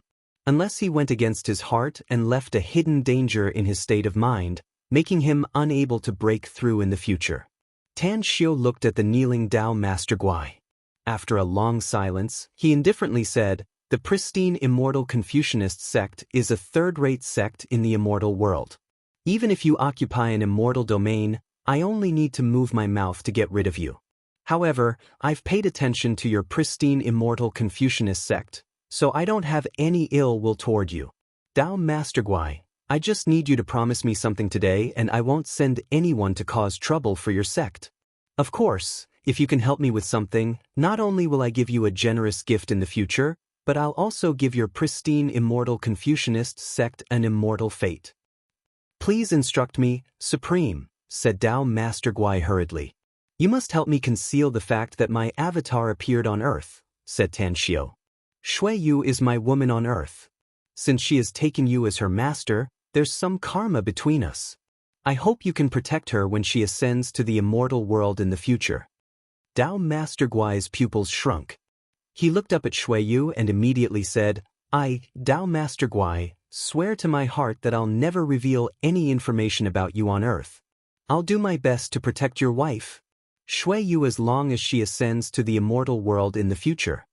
Tan Xiu nodded with satisfaction and said, "I'm very curious. How did you leave your inheritance on Earth? Did you ascend to the immortal world from Earth?" "That's right. I'm from the Tang dynasty," said Dao Master Guai respectfully. "Originally, I had completely given up on the inheritance I had left here. Who would have thought that someone would be able to open the 6-army starlight array that I had set up and obtain my inheritance?" "I see." Tan Xiu nodded and said, "It seems that there is indeed a huge difference between the time on Earth and in the immortal world. All right, get up." Dao Master Guai cautiously got up and looked at Shui Yu, then at Tan Xiu. Suddenly his expression changed as he asked, "Supreme Master, how did you?" Tan Xiu asked with a smile, "You want to ask why I'm on Earth, right? Is there any news about me in the immortal world?" "There's indeed a rumor about you in the immortal world," said Dao Master Guai with a perturbed expression. "It said that you perished when you ascended to the god's realm and your soul scattered. In fact, many of your former disciples and your subordinates even personally went to the place where you lived in seclusion to hold a large-scale memorial service." Tan Xiu lightly said, "Perish? What a joke. It would have been very easy for me to ascend to the god's realm had I not been tied down by something. Forget it, the immortal world has nothing to do with me for the time being. I'll go back to see my old friends in the future." Dao Master Guai observed Tan Xiu in front of him and hesitantly said, "Supreme Master, but your appearance and your cultivation, how come?" "Buzz," A surging aura instantly descended in this underground space. Clad in a white dress, Gu Yen looked like a fairy descending to the mortal world as she appeared out of thin air in front of them.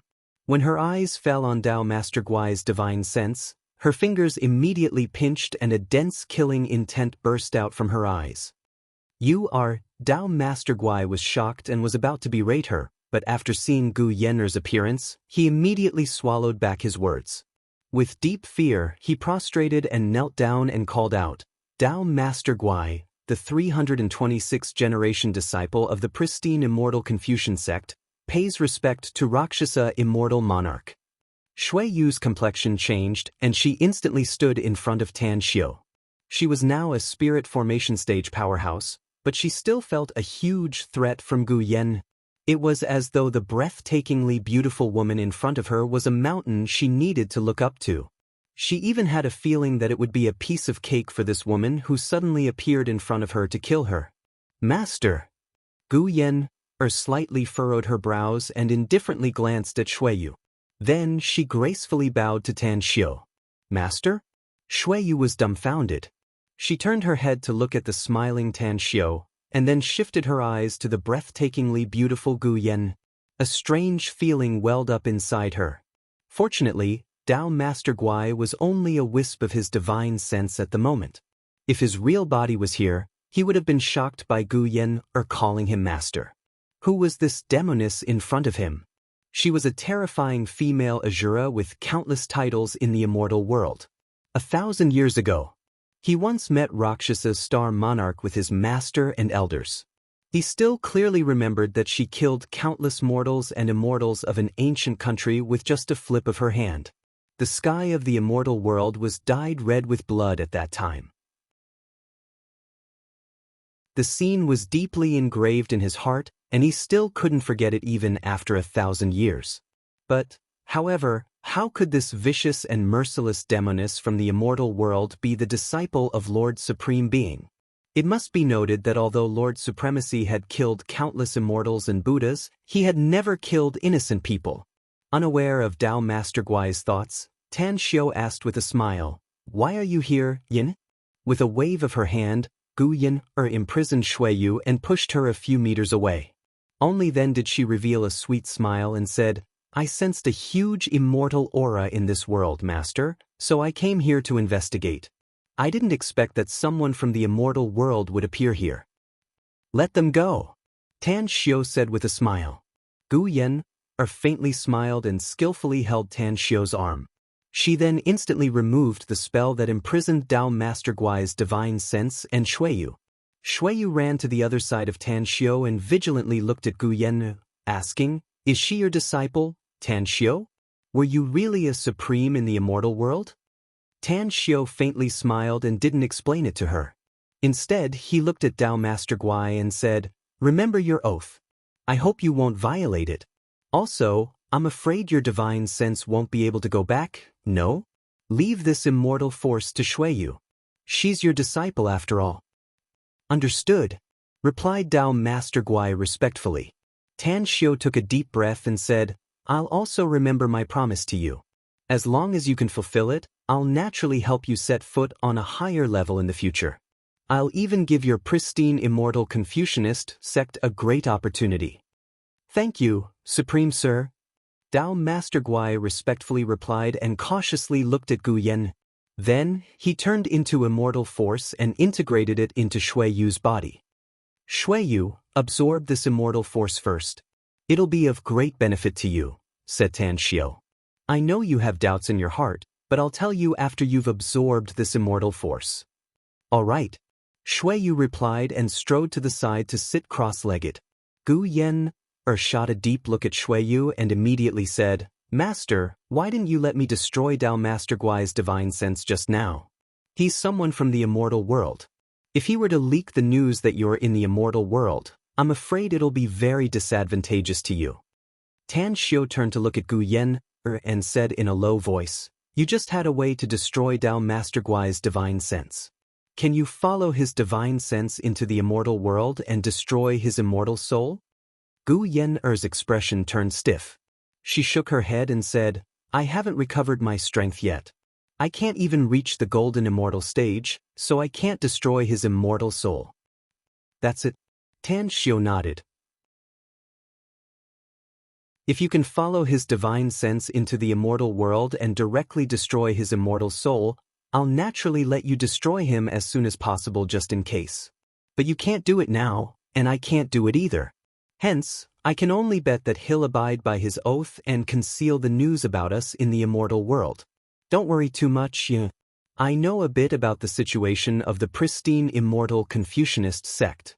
Once this sect's disciple violates his oath, he'll have to pay a huge price. He won't easily leak our whereabouts unless it's a last resort. Gu Yin was silent for a moment. Then she shook her head and said, I'm still a bit worried. How about we let Ji Qimei leave Earth and return to the immortal world to get rid of him first? We can't do that. Tan Xiu shook his head. I'm afraid it won't be easy for Ji Qimei to return to the immortal world. Further, although her injuries have healed, it won't be easy for her to restore her cultivation to its peak state. Besides, the pristine immortal Confucianist sect may be a third-rate sect in the immortal world, but there are still some perfected golden immortals in the sect. Once we fail to kill him, we'll expose ourselves even faster. Then what should we do? Gu Yin asked helplessly. A cold light flashed in Tan Xiu's eyes as he said in a deep voice, We're racing against time from today onward. We must strive to return to the immortal world as soon as possible. As long as we return to the immortal world, I can immediately take you to a special place. Once we're there, even if those who harmed me know that I'm still alive, they won't be able to do anything to us. What do you need me to do, Master? Gu Yin heavily nodded. The most important task for you now is to heal your injuries, said Tan Xiu. You can begin to restore your strength after your injuries are healed. I'll also speed up my cultivation. Once I can break the shackles of this world in the future and ascend to the immortal world, I'll have a way to bring a large number of people to the immortal world. The immortal world will be our battlefield one day. I'll make the best use of my time to heal my injuries and restore my original strength, Master, said Gu Yenner in a deep voice. You can rest assured that I'll also spare some time to train a large number of elites. As soon as possible, then. Tan Xiu nodded. I've always felt that Earth is very special. There's a problem between the time here and the time in the immortal world. If it's really like what I experienced, a year on Earth is equivalent to tens of thousands of years in the immortal world. Our enemies in the future will only be stronger and will be in more danger. From April 1st to April 7th, 2017, this book will be free for 7 days on the QQ Reading app and Qidian Reading app. It's a small benefit to repay the many fans who have supported Silent Night for so many years. Friends who like Silent Night can download the app to read it.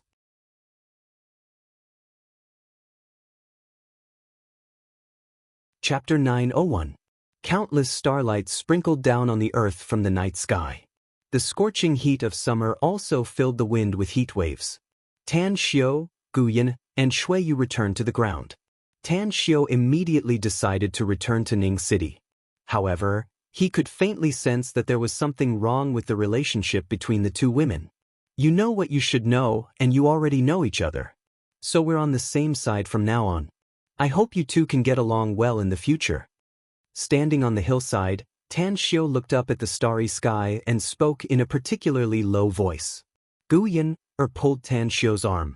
After a long silence, she slowly said, I don't want to be one generation lower than her, Master. I don't care, replied Shui Yu coldly. Yin, Shui Yu is my woman. Tan Xiu forced a smile and said. Gu Yin raised her hand to interrupt Tan Xiu and said, You know my mind the best, Master. The only reason I've been able to live for thousands of years is to find you and accompany you. Even if the immortal world is destroyed, even if millions of living beings are annihilated, I'll never leave you. I don't want to care about your other women, nor can I care about them. But I must follow you, and no one can separate us. Tan Xiu patted Gu Yenner's fragrant shoulder with a bit of heartache and softly said, Silly child, how could I abandon you? You're my most beloved disciple, and there's no one more important than you in my heart. Even if it's my mother, You're still the same in my heart. I knew it. I'm the most important person in your heart, master, said Gu Yen excitedly. But I'm not a little girl anymore. I've grown up. It's been thousands of years and I'm old enough to be her ancestor.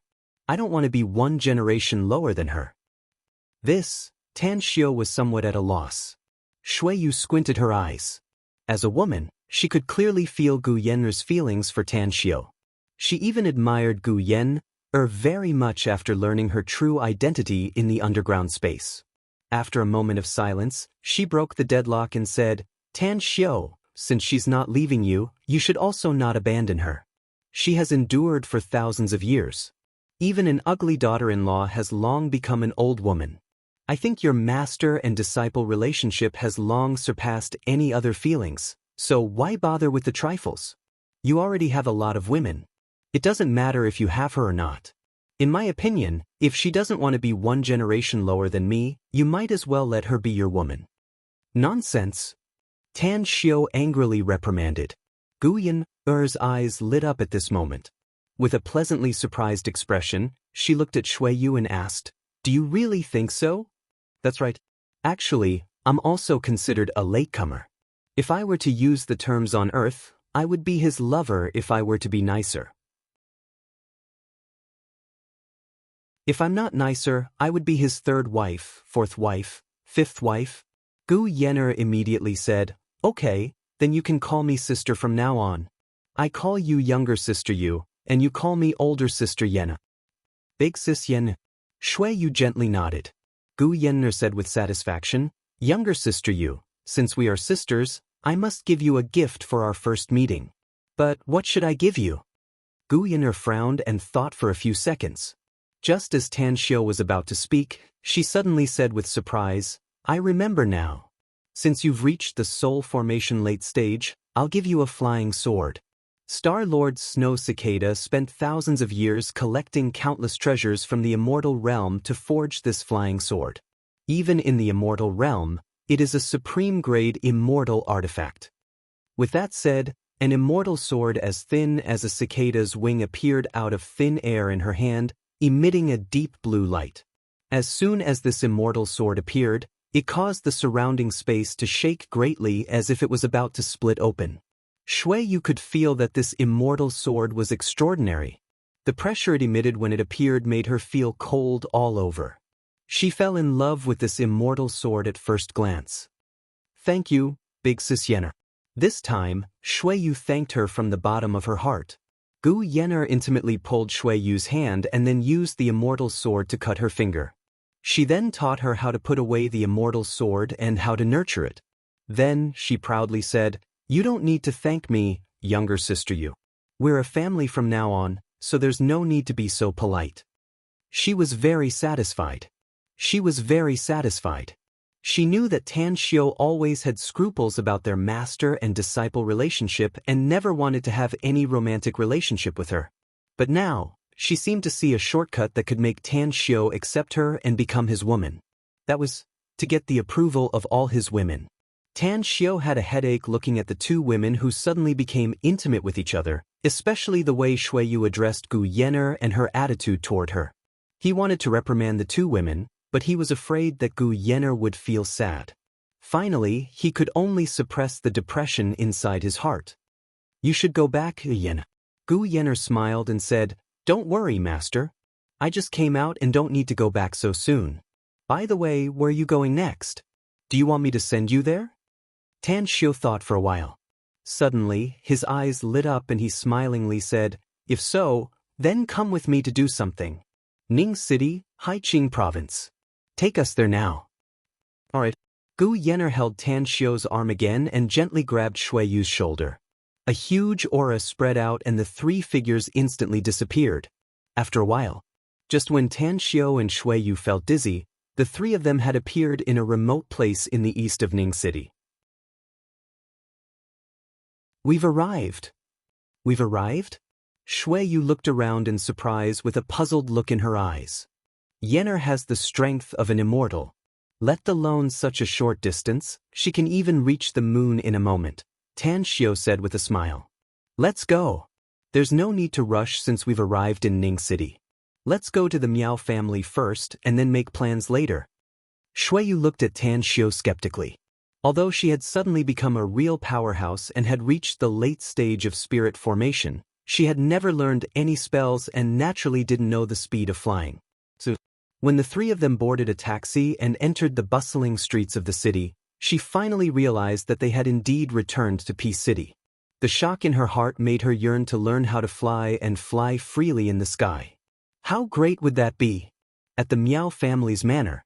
When the taxi driver was coerced by Tan Xiao to drive to the gate, Tan Xiao smiled and handed a few 100 yuan bills to the taxi driver.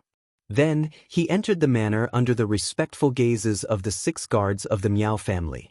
Brother Tang. After receiving the news, Tan Xiao had almost arrived at his residence and hurriedly came out to greet him. When he saw the 2 women next to Tan Xiao, his mouth instantly gaped and his eyes stared like copper bells. Another stunning beauty? Tan Xiao couldn't help laughing and said, "Do you have to show such an expression, Brother Miao? Let me introduce you.